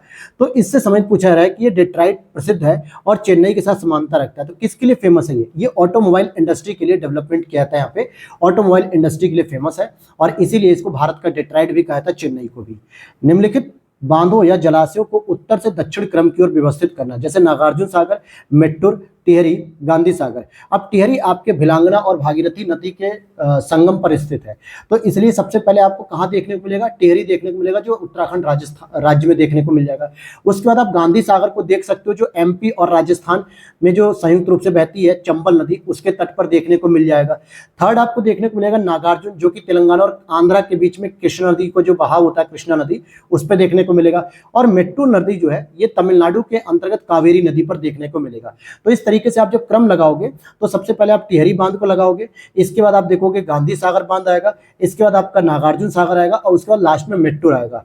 तो इस आधार पे आपका जो आंसर बनेगा वो बनेगा C, 3, 4, 1, 2। अगला प्रश्न है 41 की बात करेंगे। यहाँ पर कुछ स्थानांतरित कृषियां हैं और किए जाने वाले क्षेत्र, यानी किस किस क्षेत्रों में इस नाम से जाना जाता है, उसका आपको मिलान देखना है कि कितने क्वेश्चन मिलान सही हैं। तो आप देखोगे मिल्पा की बात करेंगे तो मिल्पा आपके इंडोनेशिया सम्मिलित है कि नहीं, लादांग मध्य अमेरिका, झोमिंग उत्तर पूर्वी भारत, और टोंग्यो श्रीलंका। तो अगर इनका मिलान करते हैं तो इसमें केवल एक युग्म सुमेलित है। कौन सा युग्म सही सुमेलित है? ये आपका हो जाएगा भारत के संदर्भ में झूमिंग खेती, जो कि नॉर्थ ईस्ट इंडिया में देखने को मिलती है। मिल्पा की बात करेंगे तो ये मुख्य रूप से मध्य अमेरिका और मैक्सिको में देखने को मिलती है। जबकि आप लादांग की बात करेंगे तो लादांग आपको इंडोनेशिया और मलेशिया के क्षेत्रों में देखने को मिलती है। और टोंग्यो की बात करेंगे तो टोंग्यो आपको म्यांमार में देखने को मिलती है। कहां पर? म्यांमार में। जबकि श्रीलंका में इसी तरह की खेती क्या कहा जाता है? चेना भी कहते हैं। क्या कहते हैं? चेना। चेनन नहीं, चेना। अब हम चलते हैं अगले प्रश्न की ओर। 42, ये पत्तन विशेष रूप से छोटी दूरियों को तय करते हुए जलीय निकायों के आर पार होने वाले डाक और यात्रियों के परिवहन से जुड़े हुए हैं। और ये पत्तन जोड़ों में इस प्रकार अवस्थित होते हैं कि वे जल निकाय के आर पार एक दूसरे के सामने भी हो जाते हैं। तो ऐसे जो जल निकाय बॉडीज होती है, पॉकेट होते हैं, उन्हें क्या कहा जाता है? तो इन्हें पैकेट स्टेशन भी कह दिया जाता है। क्या कहते हैं? Packet station. अगला प्रश्न है, हाल ही में सुर्खियों में रही अगस्त्यकूडम वेधशाला ये स्थित है। अगस्त्यकूडम वेधशाला कहाँ स्थित है? केरल में स्थित है। ये एक करंट अफेयर से रिलेटेड प्रश्न है। तो अगस्त्यकूडम जो वेधशाला ये आपके केरल में स्थित है। अगला प्रश्न 44, अब यहाँ पे जो मानचित्र से संबंधित है, अब यहाँ पूछा जा रहा है निम्नलिखित में से मानचित्र किससे संबंधित है, या जो ये लोकेशन आपको देखने को मिल रही है, जिसमें आप देखोगे जूम करके अगर मैं दिखा दूं आपको कौन कौन सी चीजें देखने को मिल रही है, तो आप यहाँ पे देखो गुड़गांव है, दिल्ली है, मेरठ है, छोटा नागपुर, गुजरात, मुंबई, बेंगलोर, कोलन, और यहाँ पे विशाखापट्टनम, हुबली, ये सभी मुख्य रूप से प्रमुख औद्योगिक क्षेत्र हैं। कैसे हैं? ये मेजर इंडस्ट्रियल एरिया है या मेजर इंडस्ट्रियल सेक्टर भी इन्हें आप कह सकते हो। अगला प्रश्न है आपका, यहाँ पे 45 को देखो, कुछ क्षेत्र हैं और जनजातीय समुदाय हैं, इनका मिलान करने कह रहा है कि कौन सा सही समुदाय मिला हुआ है या नहीं। तो मलेशिया में ओरंग असली मिलती है जनजाति, अमेजन बेसिन में इंडियन जनजाति मिलती है, कांगो बेसिन में पिग्मी मिलती है अफ्रीकन कॉन्टिनेंट के अंतर्गत। तो यहाँ पर 1, 2, 3 तीनों ही सही हैं। नेक्स्ट है आपका, निम्नलिखित में से कौन से उद्योग भार ह्रास वाले कच्चे मालों से प्रभावित होते हैं। तो भाई भार ह्रासी उद्योग कौन से होते हैं? जिनमें रॉ मटेरियल का वजन ज्यादा होता है लेकिन बाद में जाके उसका वेट कम हो जाता है। जैसे अगर मैं चीनी उद्योग की बात करूं तो ये एक भार ह्रासी उद्योग है। इसमें क्या होता है, जैसे आप देखोगे कि गन्ने का जो वजन होता है, जैसे मान लीजिए मैं कहूं कि अगर एक गन्ने का वजन 5 किलो है, ठीक है, 5 किलोग्राम का एक पूरा गन्ना है, तो क्या इससे मैं 5 किलोग्राम ही चीनी बना पाऊंगा? क्या ऐसा हो सकता है कि केवल इससे 200 ग्राम भी चीनी बन पाए, बड़ी मुश्किल से। तो क्या हुआ, असल में 5 किलो गन्ने का वेट था, चीनी बननी थी 5 किलो लेकिन नहीं बनी, बल्कि इसका वेट गिर गया 200 किलोग्राम तक हो गया, 200 ग्राम तक हो गया। यानी भार ह्रासी उद्योग होते हैं। तो ऐसे में कौन कौन से जो है कि भार ह्रासी उद्योग हैं जो कच्चे मालों से प्रभावित हो सकते हैं? तो पहली चीज आपको चीनी उद्योग के बारे में पता होना चाहिए कि चीनी उद्योग एक भार ह्रासी उद्योग है। दूसरा होता है लौह और इस्पात उद्योग, ये भी एक भार ह्रासी उद्योग के अंतर्गत आता है जो मुख्य रूप से कच्चे माल पर ही निर्भर करता है। सूती वस्त्र उद्योग कभी भार ह्रासी नहीं होता। आप कपास को देखोगे, कपास के जो फूल का वजन होता है ना, उससे ज्यादा सूती वस्त्र का वजन हो जाता है, ठीक है। तो इसलिए ये भी भार ह्रासी नहीं है और कंप्यूटर चिप भी भार ह्रासी उद्योग नहीं होता है। इसलिए आपका बी ऑप्शन इज करेक्ट हो जाएगा, 2 और 3। अगला प्रश्न 47, निम्नलिखित कारकों में से कौन सा या किसी विशेष स्थान की जनसंख्या घनत्व में वृद्धि के लिए जिम्मेदार होता है? जनसंख्या घनत्व का मतलब होता है किसी पर्टिकुलर क्षेत्र में बहुत अधिक जनसंख्या का निवास होना। जैसे भारत का जो जनसंख्या घनत्व है वो लगभग 382 के आसपास है, यानी 1 किलोमीटर क्षेत्रफल में, इतने बड़े क्षेत्रफल में 382 लोग रहते हैं। लेकिन अगर मैं राज्यवार की बात करूं तो शायद सबसे अधिक जो है कि बिहार का जनसंख्या घनत्व है, जिसमें लगभग 1106 लोग इतने ही क्षेत्र में रह रहे हैं। तो सोचो पूरे भारत का 382 है और केवल बिहार का 1106 है। तो ऐसे में नहीं लगता आपको कि हाँ इसमें जो है कि ज्यादा मतलब कि जनसंख्या निवास कर रही है? तो ऐसा कब होता है जनसंख्या घनत्व? आर्थिक अवसर, उपजाऊ मृदा और उत्प्रवास, यानी कि किसी का इमिग्रेशन भी हो जाए। अब जैसे ये तीनों स्थितियां आपको मुंबई में देखने को मिल सकती हैं, दिल्ली में देखने को मिल सकती है। थोड़ी सी जो दिल्ली है, थोड़ा सा क्षेत्रफल, उसमें 2.5 से 3 करोड़ लोगों की जनसंख्या रहती है लगभग। स्टूडेंट भी है और मजदूर वर्ग भी है, सब कुछ है वहां पे, और कम से कम क्षेत्रफल में। क्यों? क्योंकि वहां पे आर्थिक अवसर है, ये सारी चीजें भी हैं। आगे देखते हैं 48 नंबर पे, भारतीय अर्थव्यवस्था के संदर्भ में 2011 की जनगणना के अनुसार निम्नलिखित में से प्रवास की कौन सी धारा अंतरराज्यीय प्रवास में प्रवासियों के अधिकतम हिस्से को दर्शाती है? तो ग्रामीण से ग्रामीण महिला प्रवास, ग्रामीण से ही ग्रामीण महिला प्रवास, ये स्टेजेस जो है कि दिखाती है। अगला प्रश्न 49, निम्नलिखित महाद्वीपों को उनकी जनसंख्या घनत्व के घटते क्रम में लिखाना है। तो सबसे अधिक जनसंख्या घनत्व कहां पर है? सबसे अधिक आपको देखने को मिलेगा एशिया में, फिर यूरोप में, फिर उत्तरी अमेरिका में। तो जनसंख्या घनत्व धीरे धीरे कम होता जा रहा है, तो बी ऑप्शन इज करेक्ट हो जाएगा। अगर एशिया का जनघनत्व की अगर मैं बात करूं, डेंसिटी की, तो 1 किलोमीटर स्क्वायर में लगभग एशिया में 144 लोग रहते हैं। यूरोप की बात करूंगा तो यूरोप में 33 लोग रहते हैं। अमेरिका की बात करूंगा अगर मैं, तो लगभग 20 लोग ही केवल रहते हैं। इसलिए आपका 1, 2, 3 सही होगा। अगला प्रश्न है 50, नगरीय बस्तियों के संदर्भ में निम्नलिखित में से कौन सा कथन सन्नगर का सर्वोत्तम, यानी कि ये सन्नगर का सर्वोत्तम वर्णन करता है, जिसे हम लोग कोनॉर्बेशन कहते हैं। अब यहाँ पे सन्नगर की बात करेंगे तो इसके लिए आप देखो कि यह एक विशाल विकसित नगरीय क्षेत्र होता है, जो कि मूलतः अलग अलग नगरों का या शहरों के आपस में मिल जाने के एक विशाल नगरीय विकास के क्षेत्र के रूप में परिवर्तित हो जाता है। तो इसी को सन्नगर भी कह सकते हैं आप लोग। तो यहाँ पे ये हो गया, सी ऑप्शन इज करेक्ट। अगला प्रश्न 51, यहाँ पे लॉ एस की खदानें हैं और राज्य के बारे में कौन सा इसका सही मिलान होगा।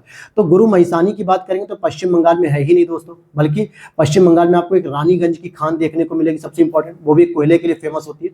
गुरु महिसानी जो खान है वो लॉ एस के लिए फेमस है और ये स्पेशली ओडिशा में देखने को मिलती है। दूसरा पूछा जा रहा है नोवामुंडी की खान, ये झारखंड में है, ये भी सही है। बादाम, एक मिनट हाँ सही है। बादाम पहाड़ की बात करेंगे तो ओडिशा में सम्मिलित है, तो 2 और 3 इसका सही है। मैं बादाम पहाड़ पे इसलिए रुक गया क्योंकि एक बादामी करके पहाड़ है जो कर्नाटक में स्थित है, लेकिन ये बादाम पहाड़ है। अगला प्रश्न है, भारत में चीनी तिब्बती परिवार के बोली जाने वाली भाषाओं के संदर्भ में कौन सा कथन सही नहीं है। तो आप देखो, चीनी तिब्बती परिवार की भाषा अधिकांशतः भारत में जनजातीय समुदाय बोलते हैं, यह बात सही है। चीनी तिब्बती परिवार की भाषाओं में 2 प्रमुख उपभाषा तिब्बती म्यांमार और साइमी चीनी होती है, यह भी सही है।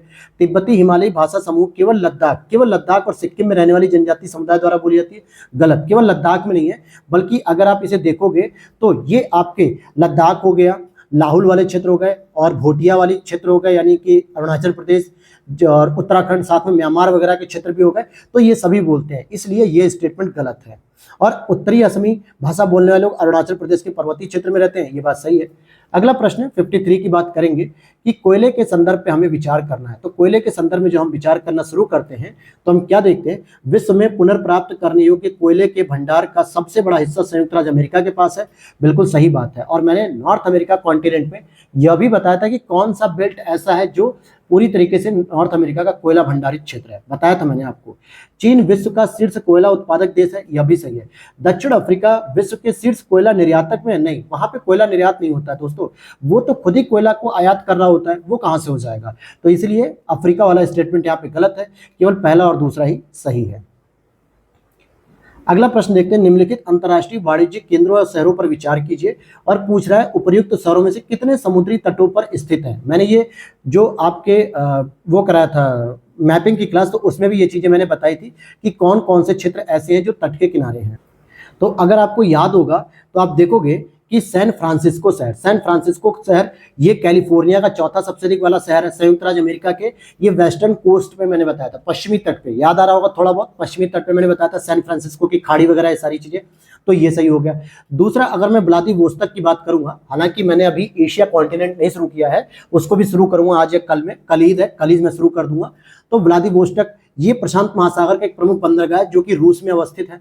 और वुहान की बात करेंगे तो वुहान चाइना का एक महत्वपूर्ण शहर है, लेकिन ये तट पे नहीं है, ठीक है, ये तट पे नहीं है, तट से दूर है, ये किसी प्रकार का जो है कि कोई तटीय शहर नहीं है, बल्कि वही वुहान है जहां से कोरोना वायरस निकला था। तो ये तो गलत हो गया। मेलबर्न की बात करेंगे तो ऑस्ट्रेलिया के विक्टोरिया प्रांत की राजधानी है, जो कि सामान्यतः क्या है, सबसे अधिक आबादी वाला शहर भी है, और साथ ही साथ ये आपके पूर्वी तटरेखाओं के आसपास देखने को मिलता है। तो इसलिए केवल 3 समूह सही है, वो भी कौन कौन से, सैन फ्रांसिस्को, व्लादिवोस्तोक और मेलबर्न।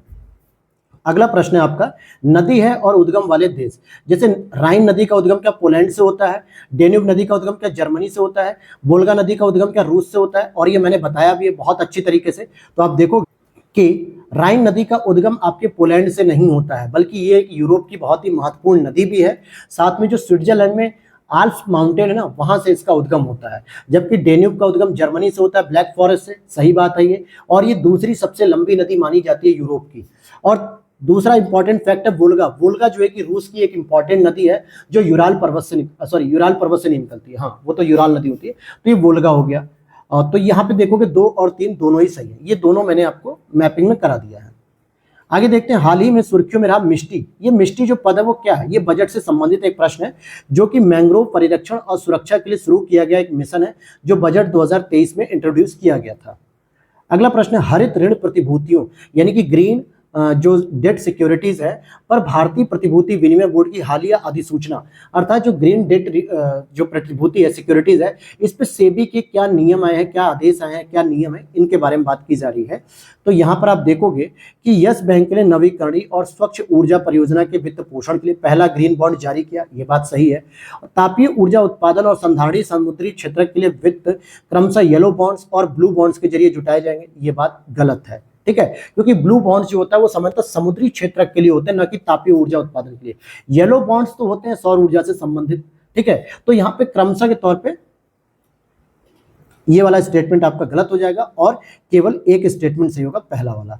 अगले प्रश्न को देखते हैं, यदि खाद्य तथा चारा फसल है तो जो निम्न कोटि की मिट्टी व अर्धशुष्क जलवायु परिस्थितियों में उगाई जाती है और 50 से 100 सेंटीमीटर वर्षा, 21 से 27 डिग्री टेम्परेचर भी पाया जाता है, और साथ ही साथ यह पूर्वी और पूर्वोत्तर भारत को छोड़कर देश के लगभग हर हिस्से में बोई जाती है। और इसके प्रमुख उत्पादक के रूप में आप एमपी को देख सकते हो, आंध्र प्रदेश, कर्नाटक, राजस्थान और उत्तर प्रदेश इसके प्रमुख उत्पादक राज्य भी हैं। तो ये एक फसल होती है मक्का, क्या होती है, मक्के की बात कर रहे हैं यहाँ पे। आगे देखते हैं, हाल ही में स्वास्थ्य एवं परिवार कल्याण मंत्रालय ने राष्ट्रीय अंग प्रत्यारोपण दिशा निर्देशों में कुछ संशोधन किए गए हैं और इससे संबंधित निम्नलिखित कथनों पर आपको विचार करना है। और यहाँ पर पहला स्टेटमेंट दिया है, कोई नागरिक अब किसी भी राज्य में बिना किसी अधिवास की अनिवार्यता के अंग दान करने के लिए अपना पंजीकरण करवा सकता है। बिल्कुल सही बात है। मान लीजिए अगर उत्तर प्रदेश का कोई व्यक्ति है जो गुजर जाता है तो उसके परिवार के लोग उसके बॉडी ऑर्गन्स को क्या कर सकते हैं, मतलब कि किसी को डोनेट कर सकते हैं, दान दे सकते हैं, चाहे वो किसी भी राज्य का हो, ठीक है, ये मैटर नहीं करता। नए दिशा निर्देश 65 वर्ष से अधिक आयु के व्यक्तियों को भी प्रत्यारोपण हेतु मृतक दाताओं से अंग प्राप्त करने के लिए पंजीकरण कराने की अनुमति देते हैं। बिल्कुल सही बात है कि 65 वर्ष से अधिक के लिए भी आप अगर जो है कि मृत्युदाता से पंजीकरण करवा सकते हैं अगर उसके बॉडी ऑर्गन्स चाहिए। तीसरा, अंग प्रत्यारोपण हेतु पंजीकरण कराने के लिए अब कोई पंजीकरण शुल्क नहीं लगेगा। बिल्कुल सही बात है, क्योंकि इसको सरकार ने क्या कर दिया, एक तरीके से परोपकारी भावना के तौर पे रखा है कि भाई एक तो आदमी जो मर गया है, अब उसके परिवार वाले चाहते हैं कि इससे किसी का भला हो जाए, तो इसके लिए कोई फीस मत लीजिए। तो तीनों स्टेटमेंट सही है, 1 2 3 तीनों सही है। अगला प्रश्न है, हाल ही में नेशनल स्टॉक एक्सचेंज एनएसई की एक सहयोगी कंपनी एनएसई इंडिसीज लिमिटेड ने देश में पहला म्युनिसिपल बॉन्ड इंडेक्स प्रस्तुत किया है। इसमें नए Nifty India municipal bond index से संबंधित है और निम्नलिखित कथनों पर आप विचार कीजिए। तो यहाँ हम विचार करते हैं, पहला स्टेटमेंट है, यह भारत में नगर निगमों द्वारा जारी म्युनिसिपल बॉन्ड के प्रदर्शन को ट्रैक करेगा। बिल्कुल सही बात है, जितने भी नगर निगम म्युनिसिपल बॉन्ड ट्रैक कर मतलब कि प्रदर्शन करेंगे या जो भी जारी होंगे उनकी निगरानी करेगा। दूसरा है, इस इंडेक्स की समीक्षा तिमाही स्तर पे की जाएगी, तो यह भी सही है, तो यह भी सही है, इसलिए सी स्टेटमेंट सही हो जाएगा, पहला और दूसरा दोनों सही है। अगला प्रश्न है, जनसंख्या पिरामिड के संबंध में पूछा जा रहा है, जनसंख्या पिरामिड के संबंध में कौन से चर प्रदर्शित होते हैं। तो आप देखोगे लिंग संकेतक पुरुष और महिलाओं के, और दूसरा आपको देखने को मिलेगा आयु के अनुसार समूह, तो केवल बी स्टेटमेंट यहाँ पर सही हो जाएगा। अगले स्टेटमेंट को देखते हैं, प्रश्न को लौह इस्पात केंद्र और यहाँ पे अवस्थित रहने वाले क्षेत्र की बात की जा रही है, ये भी मैपिंग का ही प्रश्न है। और अगर मैं इसकी बात करूं कि रूर क्षेत्र, जो रूर कोयले का क्षेत्र है, ये स्पेशली जो है कि जर्मनी में तो है, ठीक है, जर्मनी में तो है बिल्कुल। और साथ में डुलुथ की बात करें तो दोस्तों डुलुथ तो फ्रांस में है ही नहीं, डुलुथ मैंने आपको बताया था कहाँ पे है, आपको गैरी, शिकागो, डुलुथ अमेरिका के अंतर्गत है, तो इसलिए ये तो गलत हो गया। पोर्ट टैलबोट की बात करेंगे, पोर्ट टैलबोट यूनाइटेड किंगडम में ही है, ये भी सही है, एक महत्वपूर्ण लोहा इस्पात केंद्र माना जाता है। क्रिवोई रॉग ये भी आपके यूक्रेन में है, ठीक है, यूक्रेन में है, राजधानी कीव के आसपास जो है कि देखने को मिलता है, तो ये भी एक मध्य यूक्रेन का शहर होता है, तो इसलिए पहला सही है, तीसरा सही है, चौथा सही है। इट मीन्स कि केवल 3 समूह जो है कि सही है। अगला देखते हैं, फुटलूज उद्योग का मतलब है भार हरासी उद्योग, ये किसी विशिष्ट कच्चे माल पर निर्भर नहीं होते, बिल्कुल गलत बात है। चीनी केवल और केवल गन्ने और चुकंदर पे ही तो निर्भर करती है। एक मिनट थोड़ा सा यहाँ पे करेक्शन करने दीजिएगा, यहाँ पे मुझे यहाँ पे ये स्टेटमेंट गलती कर गया कि कच्चे माल पर तो निर्भर करता है, लेकिन विशिष्ट कच्चे माल पर ही निर्भर करे ये जरूरी नहीं है, इसलिए जो है कि इसको सही मान लिया गया। और इसमें उत्पादन अधिक मात्रा में होता है और श्रमिकों की अधिक आवश्यकता होती है, ऐसा नहीं है, इसमें श्रमिकों की कोई खास आवश्यकता नहीं होती है, तो केवल एक स्टेटमेंट सही हो जाएगा। अगला प्रश्न 64 को देखते हैं, भारत में भूमि उपयोग के निम्नलिखित श्रेणियों को उनके प्रतिवेदन यानी कि रिपोर्टिंग के क्षेत्र में अवरोही क्रम में व्यवस्थित करिए, यानी कि सबसे अधिक, फिर उससे कम, फिर उससे कम, फिर उससे कम की बात करते हैं। तो पहले आपको देखना पड़ेगा निवल बोया गया क्षेत्र, फिर उसके बाद आप देखोगे वन, और फिर लास्ट में आएगा बंजर और व्यर्थ भूमि, ये सबसे लास्ट में आएगा, तो 2 3 1 हो जाएगा। अगला प्रश्न 65, भौगोलिक क्षेत्र भू राजस्व विभाग द्वारा दर्ज किया गया कुल क्षेत्र है, ठीक है, भौगोलिक क्षेत्र जो होता है भू राजस्व विभाग द्वारा दर्ज किया जाता है क्या, और रिपोर्टिंग क्षेत्र भारत के सर्वेक्षण द्वारा मापा गया कुल क्षेत्र है। तो दोनों में अगर आप देखोगे तो दोनों ही बातें सही नहीं है, क्योंकि दोनों अपोजिट लिखी गई हैं और यहाँ पे पूछा जा रहा है कौन सा सही नहीं है। ठीक है, तो जो भू राजस्व के द्वारा जो रिपोर्ट दी जाती है उसे हम रिपोर्टिंग क्षेत्र कह सकते हैं, और जो भारत के सर्वेक्षण द्वारा मापा जाता है उसे हम भौगोलिक क्षेत्र कहते हैं। दोनों स्टेटमेंट अपोजिट लिखे हुए हैं। नेक्स्ट है वृद्धि और विकास, यानी कि ग्रोथ एंड डेवलपमेंट के कॉन्सेप्ट को समझना है यहाँ पे। तो यहाँ कह रहा है विकास का गुणात्मक परिवर्तन है जिसका मूल्य हमेशा सकारात्मक होता है, बिल्कुल सही बात है। डेवलपमेंट एक मात्रात्मक न होकर क्वालिटी पे बेस्ड करता है, और वृद्धि मूल्य निरपेक्ष है, परिवर्तन धनात्मक भी हो सकता है, ऋणात्मक भी हो सकता है, ये भी सही है। ग्रोथ की जो वैल्यू होती है, जो प्राइस होती है, वो घट भी सकती, बढ़ भी। जनसंख्या वृद्धि हमेशा विकास को जन्म नहीं देती, ये बात सही है, क्योंकि भारत में आप देखोगे इतनी बड़ी जनसंख्या है, तो क्या ये हमेशा जो है कि विकास को डेवलपमेंट कर रही है, यानी विकास को जन्म दे रही है? ऐसा नहीं है। ये तमाम समस्याएं भी बढ़ा रही है, गरीबी बढ़ा रही है, अशिक्षा बढ़ा रही है, बेरोजगारी बढ़ा रही है, हत्या, मर्डर, क्राइम बढ़ा रही है, इन सब चीजों को ही बढ़ा रही है। ये कोई डेवलपमेंट का अर्थ नहीं होता है कि किसी देश में बेरोजगारी बढ़ रही, किसी देश में महंगाई बढ़ रही, किसी देश में अशिक्षा बढ़ रही, किसी देश में गरीबी बढ़ रही, किसी देश में भुखमरी बढ़ रही, ये कोई डेवलपमेंट के मानक नहीं है। तो जनसंख्या वृद्धि हमेशा डेवलपमेंट को जन्म नहीं देती है। तो तीनों ही स्टेटमेंट आपके सही है। अगला प्रश्न है 67, निम्नलिखित में से कौन से कारक जनसंख्या वितरण को प्रभावित करते हैं? तो भाई जनसंख्या वितरण को प्रभावित करने वाले अगर आप कारकों की बात करोगे तो इसमें सारे कारक प्रभावित होते हैं। भाई किसी क्षेत्र की भू आकृति कैसी है, जलवायु कैसी है, जल की उपलब्धता कैसी है, खनिज वितरण कैसा है, नगरीकरण कैसा है, ये सभी के सभी जनसंख्या वितरण को प्रभावित करते हैं। और अगर मैं इन सब चीज़ों की बात करूं तो पहाड़ी क्षेत्रों की आकृति है, जलवायु ठंडी है, जल की उपलब्धता नगण्य है और खनिज वितरण नगण्य है, नगरीकरण का विकास कुछ खास नहीं है, तो क्या यहाँ पे जनसंख्या ज़्यादा रहेगी? मैं कहूँगा नहीं रहेगी ज़्यादा। लेकिन अगर वहीं भू आकृतियाँ, समतल मैदान है, जलवायु बहुत अनुकूल है, जल की उपलब्धता पर्याप्त मात्रा में, खनिज वितरण भी पर्याप्त है, नगरीकरण भी, मुंबई दिल्ली जैसे शहर है, तो क्या यहाँ पे जनसंख्या वितरण ज्यादा होगा? बिल्कुल ज्यादा होगी। तो यानी सभी फैक्टर जो है कि यहाँ पर काम करते हैं। अगला है 68 प्रश्न, बस्तियों के आकार के संदर्भ में निम्नलिखित कथनों पर विचार कीजिए।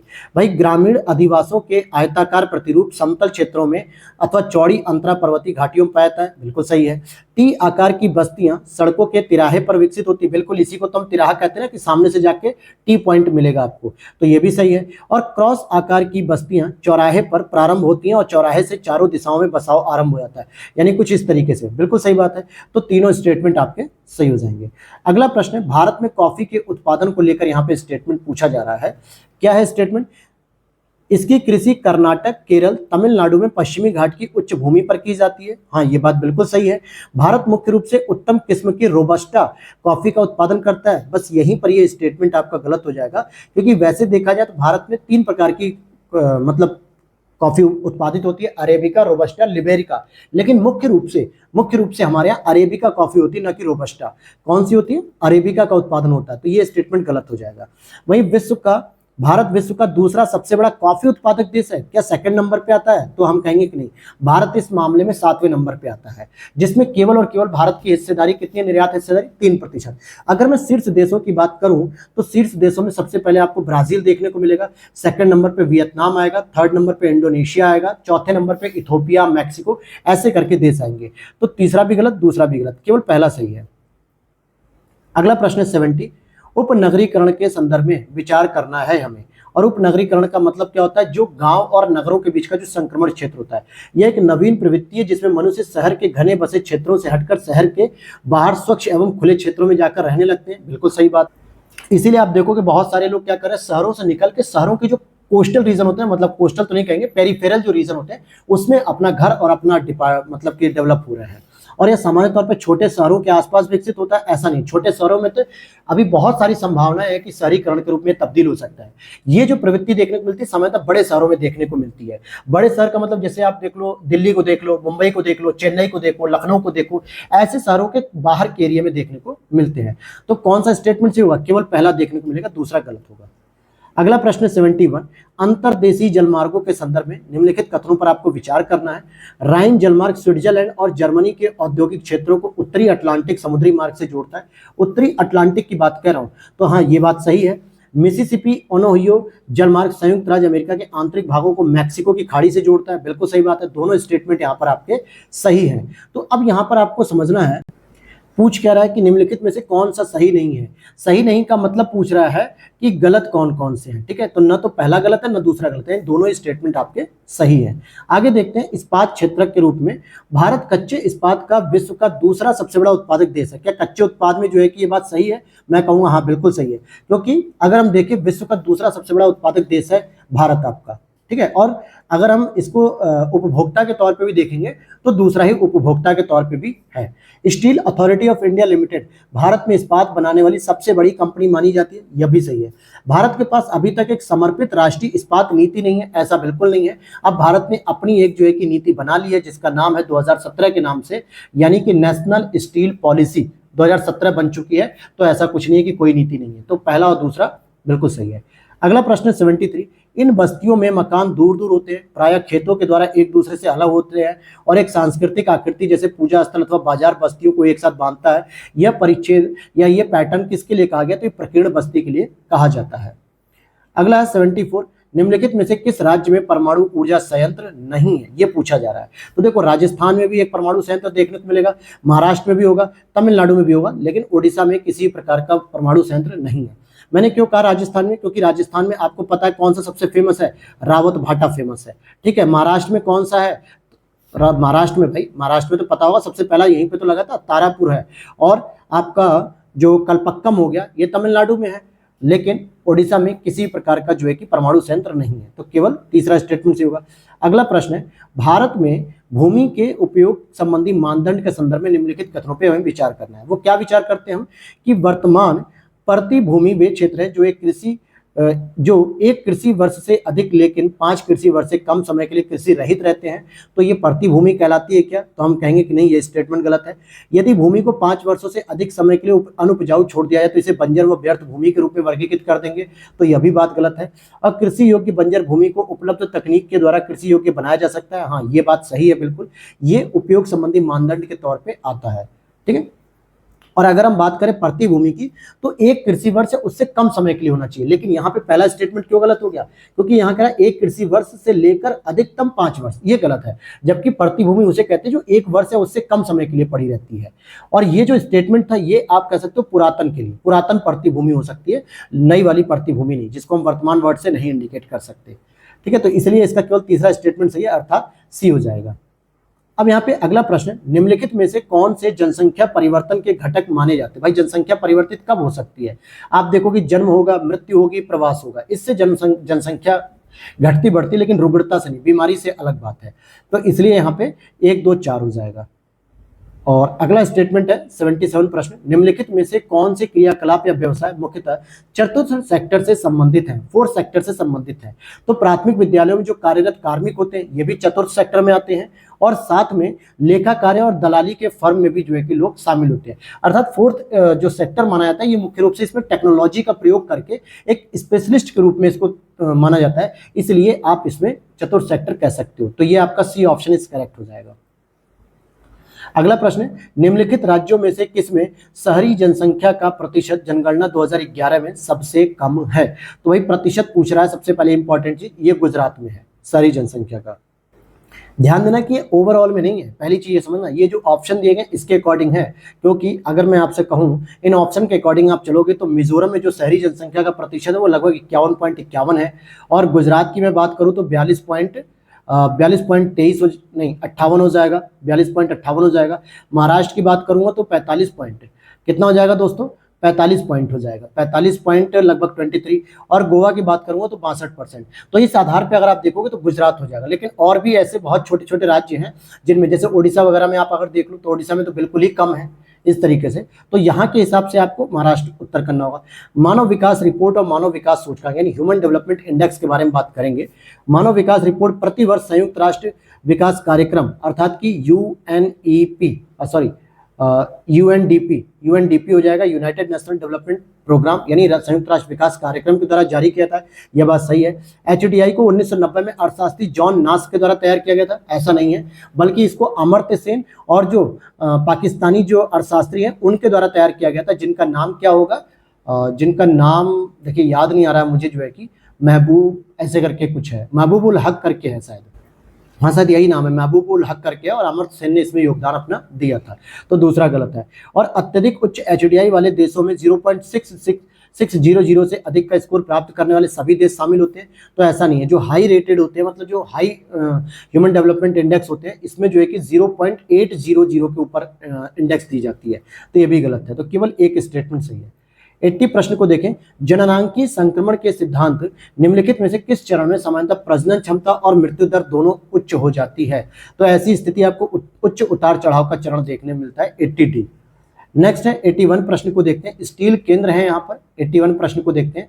तो स्टील केंद्र है और यहाँ पे देश की बात की जा रही है, जैसे दोनेत्स्क हो गया, पिट्सबर्ग हो गया, तियानजिन हो गया। तो ये पूछ रहा है कौन कौन से सही होंगे। तो आप देखोगे दोनेत्स्क यूक्रेन के अंतर्गत आता है और तियानजिन जो है कि चीन के अंतर्गत आता है। लेकिन अब यहाँ पे पिट्सबर्ग पे आप फोकस करोगे कि कहोगे सर पिट्सबर्ग भी तो आपके रसिया के अंतर्गत ही आता है, लेकिन मैं कहता हूं कि ये स्टील इंडस्ट्री के रूप में फेमस नहीं है, इसलिए केवल आप 1 और 3 स्टेटमेंट सही करोगे। और देखा जाए तो एक पिट्सबर्ग आपको किसके अंतर्गत आता है? अमेरिका के अंतर्गत आता है, ठीक है, पिट्सबर्ग। तो ये वाला स्टील इंडस्ट्री के लिए फेमस है।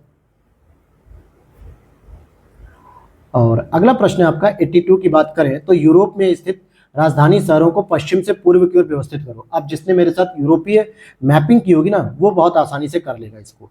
कैसे कर लेगा? जैसे अगर हम देखें, मैड्रिड किसकी राजधानी है? स्पेन की राजधानी है, ठीक है, स्पेन की राजधानी। लिस्बन किसकी राजधानी है? पुर्तगाल की राजधानी है, पोर्तुगीज की। वियना किसकी राजधानी है? वियना ऑस्ट्रिया की राजधानी है, ठीक है, ऑस्ट्रिया की। और ब्रुसेल्स किसकी राजधानी है? बेल्जियम की राजधानी है। अब इसको जो है कि आप क्रम से लगा सकते हो।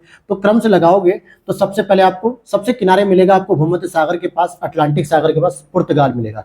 पुर्तगाल के बाद आपको क्या देखने को मिलेगा? स्पेन देखने को मिलेगा। स्पेन के बाद आपको बेल्जियम देखने को मिलेगा, जर्मनी के पास थोड़ा सा, और सब जर्मनी के बगल में ही आपको ऑस्ट्रिया देखने को मिल जाएगा। क्या देखने को मिलेगा? ऑस्ट्रिया देखने को मिलेगा, ठीक है। तो ये हो गया आपका डी ऑप्शन।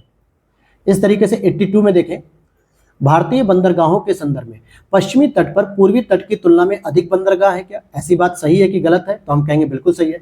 कोच्चि बंदरगाह वेम्बनाड कयाल के मुहाने पर स्थित है, यानी लैगून के रूप में, बिल्कुल सही है। हल्दिया बंदरगाह महानदी डेल्टा में स्थित है क्या? भाई हल्दिया बंदरगाह हुगली नदी के तट पर स्थित है, कोलकाता के अंतर्गत। ये महानदी क्यों आ गई? महानदी तो ओडिशा में जाती है। तो तीसरा गलत है, तो केवल बी स्टेटमेंट सही हो जाएगा। अगला है द्विवार्षिक त्रिपक्षीय तटरक्षक अभ्यास दोस्ती। दोस्ती में कौन कौन से देश शामिल थे भाई? तो दोस्ती में भारत, श्रीलंका, मालदीव शामिल थे। कौन कौन? भारत, श्रीलंका, मालदीव शामिल थे। अगला प्रश्न है, टुंड्रा वनस्पति के रूप में पूछा जा रहा है, जो शीर्ष पर्वतों पर देखने को मिलती है। तो टुंड्रा क्षेत्र में सूर्यातप की कमी के कारण स्तनधारियों की स्थायी अनुपस्थिति पाई जाती है, और वनस्पतियों के संदर्भ में यहाँ मॉस, लाइकेन और काई पाई जाती है। तो वनस्पति का स्टेटमेंट तो सही है, लेकिन पहला स्टेटमेंट गलत है। क्यों कहा जा रहा है? क्योंकि टुंड्रा क्षेत्र में सूर्यातप की कमी है, ये तो ठीक है, लेकिन इसकी वजह से स्तनधारियों की स्थायी अनुपस्थिति होती है, ऐसी जरूरत की बात नहीं है। क्योंकि यहाँ पर कुछ आपको देखने को भी मिलती है स्थायी प्रजातियों के रूप में, जैसे आप कस्तूरी बैल देख सकते हो, बारहसिंगा देख सकते हो, भेड़िए देख सकते हो, आर्कटिक खरगोश देख सकते हो, पोलर बियर देख सकते हो। ये सभी के सभी स्तनधारी तो हैं, तो इनकी अनुपस्थिति का है, ये तो पाए जा रहे हैं यहाँ पे। तो इसलिए टुंड्रा क्षेत्र का ये स्टेटमेंट गलत हो जाएगा, केवल बी सही होगा। देखिए छोटी छोटी बातों को आप कनेक्ट करके करोगे तो आप चीजों को सही कर ले जाओगे। नेक्स्ट है आपका, भारत में रेलवे नेटवर्क के संदर्भ में निम्नलिखित कथनों पर विचार करते हैं। भारत में ब्रॉड गेज पटरियों की तुलना में मीटर गेज पटरियां अधिक होती हैं। नैरो गेज लाइनें सामान्यतः पहाड़ी इलाकों तक ही सीमित होती हैं। तो दूसरा स्टेटमेंट तो सही है कि नैरो गेज जो लाइनें वो सामान्यतः पहाड़ी इलाकों में होती हैं, बाकी और जगह जो है कि ब्रॉड गेज भी होता है। तो दूसरा सही है, पहला गलत है। हाल ही में सुर्खियों में रहे NASA ISRO synthetic aperture radar, जिसे हम निसार कहते हैं, इसके बारे में अगर हम बात करेंगे तो आप देखोगे कि यह निम्न भूकक्षा यानी कि लियो लोअर अर्थ ऑर्बिट में स्थापित एक प्रेक्षणशाला है जो पूरी पृथ्वी का मानचित्रण करेगा। यह बात सही है। और यह एक दोहरी आवृत्ति यानी एल बैंड और S band synthetic aperture radar वाले इमेजिंग रडार उपग्रह है। तो यह भी सही है। तो यहाँ पर सी स्टेटमेंट सही हो जाएगा, 1 और 2 दोनों ही सही हैं। अगला स्टेटमेंट है, ग्रामीण बस्तियों के संदर्भ में निम्नलिखित कथनों पर विचार कीजिए। ग्रामीण बस्तियों के संदर्भ में तो यहाँ हम समझेंगे कि गुच्छित बस्तियां प्रायः उपजाऊ जलोढ़ मैदानों और उत्तर पूर्वी राज्यों में पाई जाती हैं। तो हम कहेंगे बिल्कुल सही बात है। और अर्धगुच्छित बस्तियां गुजरात के मैदानी इलाकों और राजस्थान के कुछ भागों में व्यापक रूप से पाई जाती हैं। यह भी सही है। तो सी स्टेटमेंट यहाँ पर सही हो जाएगा।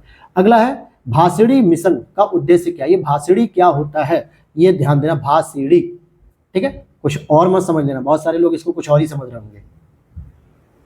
चलिए, अगर हम इसकी बात करेंगे तो स्थानीय भाषा अनुवाद में सहायता करेगा और कुछ नहीं है। ये प्रधानमंत्री नरेंद्र मोदी जी के द्वारा 2022 में शुरू किया गया था राष्ट्रीय भाषा अनुवाद मिशन के तौर पे। अगला यहाँ पे प्रायः सुर्खियों में रहने वाले शॉर्ट सेलिंग, ये जो वर्ड है ये किससे संबंधित है? तो आप देखोगे यह स्टॉक को बेचना और बाद में इसे रियायती मूल्य पर खरीदना, ये एक स्टेटमेंट इसमें आएगा। और Hindenburg research LLC activist short selling पर ध्यान केंद्रित करने वाली एक निवेश अनुसंधान फर्म है, ये भी इस बात सही है। तो 1 और 3 सही हो जाएंगे, डी ऑप्शन। अगला प्रश्न है, निम्नलिखित में से किन देशों की सीमा रूस से मिलती है? तो भाई रूस से कौन कौन से देश बाउंड्री शेयर करते हैं, ये पता होना चाहिए आपको। तो ये बिल्कुल पता होना चाहिए, लिथुआनिया होगा, लाटविया होगा, एस्टोनिया होगा और फिनलैंड होगा, लेकिन किर्गिस्तान नहीं करता है। तो बी ऑप्शन इज करेक्ट हो जाएगा। भारत में निम्नलिखित राज्यों और संघ राज्य क्षेत्रों को जनसंख्या घनत्व के आधार पर घटते हुए क्रम, घटते हुए का मतलब जहाँ पे सबसे अधिक है, तो सबसे अधिक बिहार में, फिर पश्चिम बंगाल है, फिर उत्तर प्रदेश है, फिर अरुणाचल प्रदेश है। अगर मैं बिहार की बात करूं तो मैंने अभी बताया भी था 1106 बताया था, लेकिन असल में 1102 है वहां पे। पश्चिम बंगाल में 1029 है, यूपी में आपका 828 है, और अरुणाचल प्रदेश की अगर मैं बात करूं तो इसमें आई थिंक 17 के आसपास है। अरुणाचल प्रदेश में सबसे कम यहीं पर है, तो इसलिए ये स्टेटमेंट हो जाएगा, डी ऑप्शन इज करेक्ट हो जाएगा, क्रम वाइज है ये। अगला प्रश्न है, अंतर्देशीय जलमार्ग और नदी तंत्रों की बात करें अगर हम, तो अंतर्देशीय जलमार्ग जैसे नेशनल वाटरवेज 1 ये गंगा भागीरथी हुगली नदी तंत्र से सम्मिलित है, नेशनल वाटरवेज 2 ब्रह्मपुत्रा नदी सम्मिलित है, नेशनल वाटरवेज 3 ये आपके कृष्णा नदी सम्मिलित है। तो पहला दूसरा तो सही है, लेकिन जो नेशनल वाटरवेज 3 वाला है ना, ये इससे संबंधित नहीं है। ये असल में क्या होता है, पश्चिमी तट पे एक नहर तथा चमकारा उद्योग मंडल कोल्लम कोट्टापुरम खंड से संबंधित है, तो इसमें ये कृष्णा नदी नहीं आती है, तो केवल पहला और दूसरा सही है। अब यहाँ पे अगला प्रश्न देखते हैं 94। यहाँ पे कुछ कृषि पद्धतियां हैं और एक राज्य है जो कि कर्तन दहन कृषि प्रणाली, या जिसे हम कहते हैं आम भाषा में झूम खेती, क्या कहते हैं, झूम खेती कह देते हैं। तो इसके बारे में मिलान करने के लिए कह रहा है कि कौन से युग्म सही है, कौन से गलत है। अब जैसे यहाँ पर आप देखोगे मध्य प्रदेश में बेबर भी कहा जाता है और इसको हम दहिया भी कह देते हैं मध्य प्रदेश में ही। वहीं आंध्र प्रदेश में पोडू कहा जाता है, और ओडिशा में पामावाड़ी भी कहते हैं, कोमान भी कहते हैं, बरिंगा भी कहते हैं, और झारखंड में कुरुआ भी कहते हैं। तो चारों स्टेटमेंट यहाँ पे आपस में सुमेलित हैं। नेक्स्ट है, यह मतलब ये स्टेटमेंट है किसी एक जलवायु के प्रति, जलवायु के बारे में। ये सारी चीज़ मैं वर्ल्ड ज्योग्राफी में कवर कर रहा हूँ, आप वहाँ से इन सब चीज़ों को देख सकते हो कि फिर आप आराम से चीज़ों को समझ पाओगे। यहाँ पे लिखा है कि यह क्षेत्र पूरे वर्ष पछुआ पवनों के स्थायी प्रभाव में रहता है, बिल्कुल सही बात है क्या। और पर्णपाती वन इस प्रकार की जलवायु की प्राकृतिक वनस्पति है। बाजारी बागवानी इस क्षेत्र के लोगों की एक बहुत उच्च विकसित गतिविधि के रूप में जानते हैं। तो ये ब्रिटिश तुल्य जलवायु हो जाएगी। अब बाजारी क्यों कह रहा हूँ, क्योंकि ब्रिटिश तुल्य जलवायु है, ये स्पेशली आप देखोगे कि भूमध्य सागरीय जलवायु से प्रभावित भी होती है, और ऐसे में यहाँ पर आप देखोगे कि यहाँ पे कुछ बाजार आधारित जो है कि बागवानी की जाती है। तो सी स्टेटमेंट यहाँ पे सही हो जाएगा। अगला है, विश्व की जनसंख्या के संदर्भ में क्या कहते हैं कि संयुक्त राष्ट्र के अनुसार विश्व की जनसंख्या 1500 ईस्वी में 1 अरब के आंकड़े तक पहुंच गई थी, 1 अरब के आंकड़े तक। तो क्या इसमें सही होगा कि गलत होगा? तो ऐसी बात नहीं है, ये बात गलत है। विश्व की जनसंख्या को 1 अरब से दोगुना होकर 2 अरब पहुंचने में 60 वर्ष से भी कम समय लगा, तो दूसरा भी स्टेटमेंट गलत है। दोनों ही बातें गलत है, क्योंकि यूएनओ ने कहा था कि जो 1 अरब जनसंख्या पहुंची थी वो पहुंची थी 1804 ईस्वी में, 1804 ईस्वी में, और 1 अरब से 2 अरब तक पहुंचने में लगभग 123 वर्ष लगे थे, 123 वर्ष लगे थे। और अभी हाल ही में रिपोर्ट आई थी कि नवंबर 2022 में, ध्यान देना, नवंबर 2022 में विश्व की आबादी 8 अरब हो चुकी है, ठीक है। और हालांकि इस जनसंख्या को प्राप्त करने का अनुमानित वर्ष 2025 था, लेकिन हम दुनिया वालों ने मिलजुल के कोरोना का भी पूरा, कोविड के दौरान जो लॉकडाउन था उसका पूरा फायदा उठाते हुए 8 अरब जो है कि आबादी कर दी है। तो इसलिए दोनों स्टेटमेंट यहाँ पे गलत हो जाएंगे, कोई भी सही नहीं है। आगे देखते हैं 97 की बात करें तो भरमौर में गद्दी जनजातीय समुदाय का आवास है। इस समुदाय की अपनी एक अलग पहचान है, क्योंकि गद्दी लोग ऋतु प्रवास करते हैं और गद्दियाली भाषा में बात भी करते हैं। तो ये चीज आपको हिमाचल प्रदेश में देखने को मिलेगा कि गद्दी जनजाति वही है। फिर नेक्स्ट आता है, भारत में विद्यमान संसाधनों के संदर्भ में निम्नलिखित कथनों पर विचार कीजिए। भारत में विश्व के जल संसाधनों का लगभग 4% पाया जाता है। भारत में एक वर्ष में वर्षण से प्राप्त कुल जल सतही रूप से उपलब्ध कुल जल की तुलना में अधिक होता है। 98 का ये पूछ रहा है कि क्या स्टेटमेंट सही होना चाहिए, तो दोनों स्टेटमेंट सही हैं। और लास्ट हमारा सेकंड लास्ट प्रश्न है, प्रसिद्ध खनन क्षेत्र और मरुस्थल में अवस्थित है। जैसे चुक्की कमाटा जो है कि मैंने आपको पढ़ाया था, याद होना चाहिए। अगर नहीं याद है तो मैपिंग की क्लास जाके दोबारा देख लो एक बार, ठीक है, मैपिंग की क्लास देखो, आपको पता चलेगा। तो ये कालाहारी मरुस्थल में है ही नहीं। कालगुरली की बात करेंगे तो ग्रेट ऑस्ट्रेलियन मरुस्थल में है या नहीं है? ग्रेट ऑस्ट्रेलियन मरुस्थल, क्योंकि ऑस्ट्रेलिया में 6-7 मरुस्थल हैं। और यूटा की बात करेंगे तो नेवादा मरुस्थल के अंतर्गत आता है। तो 99 का केवल तीसरा स्टेटमेंट ही केवल सही है। सॉरी सॉरी सॉरी, दूसरा भी तो सही है, कालगुरली भी तो सही है ग्रेट ऑस्ट्रेलियन में, ठीक है। तो दूसरा और तीसरा सही है, पहला गलत है। क्यों? क्योंकि चुक्की कमाटा की अगर मैं बात करूं तो ये विश्व का सबसे बड़ा खनन क्षेत्र है तांबे का, और ये अटकामा मरुस्थल के अंतर्गत आता है, चिली में, न कि कालाहारी अफ्रीका मरुस्थल के अंतर्गत नहीं आता है। और लास्ट प्रश्न है हमारा आज के इस टेस्ट सीरीज का, जिसमें हम देखेंगे स्वेज नहर जोड़ती है, किसको जोड़ती है भाई? लाल सागर को भूमध्य सागर से जोड़ती है। ये मैंने मैपिंग में कराया था जब अफ्रीका कॉन्टिनेंट में कवर करा रहा था। तो इस तरीके से आप देखोगे कि हमने पूरे 100 क्वेश्चन को कवर कर लिया है, और अब हम इसी तरीके से एक एक क्लास में पूरे 100 क्वेश्चन को कवर करें। तो वीडियो अच्छी लगी हो तो क्या करना है आपको पता है कि वीडियो को लाइक कर देना, चैनल को फॉलो कर लीजिएगा दोस्तों, और अदर दोस्तों के साथ भी अपने ग्रुप्स में शेयर करिएगा। और इसकी पीडीएफ आपको टेलीग्राम चैनल पे मिल जाएगी, मैं आपको पोस्ट कर दूंगा। यहाँ पर ग्लैंस एकेडमी करके एक टेलीग्राम चैनल है हमारा, जो हमारे यूट्यूब के नाम से ही है। टेलीग्राम चैनल पे जाओगे जहाँ पे 7000 से लोग अधिक जुड़ चुके हैं, वहीं पर ये पीडीएफ मिल जाएगी। और इस पीडीएफ में आप सेल्फ भी इसको स्टडी कर सकते हो, पूरे के पूरे जो है कि डिटेल्स नोट्स को पढ़ के। लेकिन जो क्लासेस मैंने कराई है वो आपको ज़्यादा बेनिफिट देगी। तो मिलते हैं इसी के साथ नेक्स्ट वीडियो में। Thanks for watching.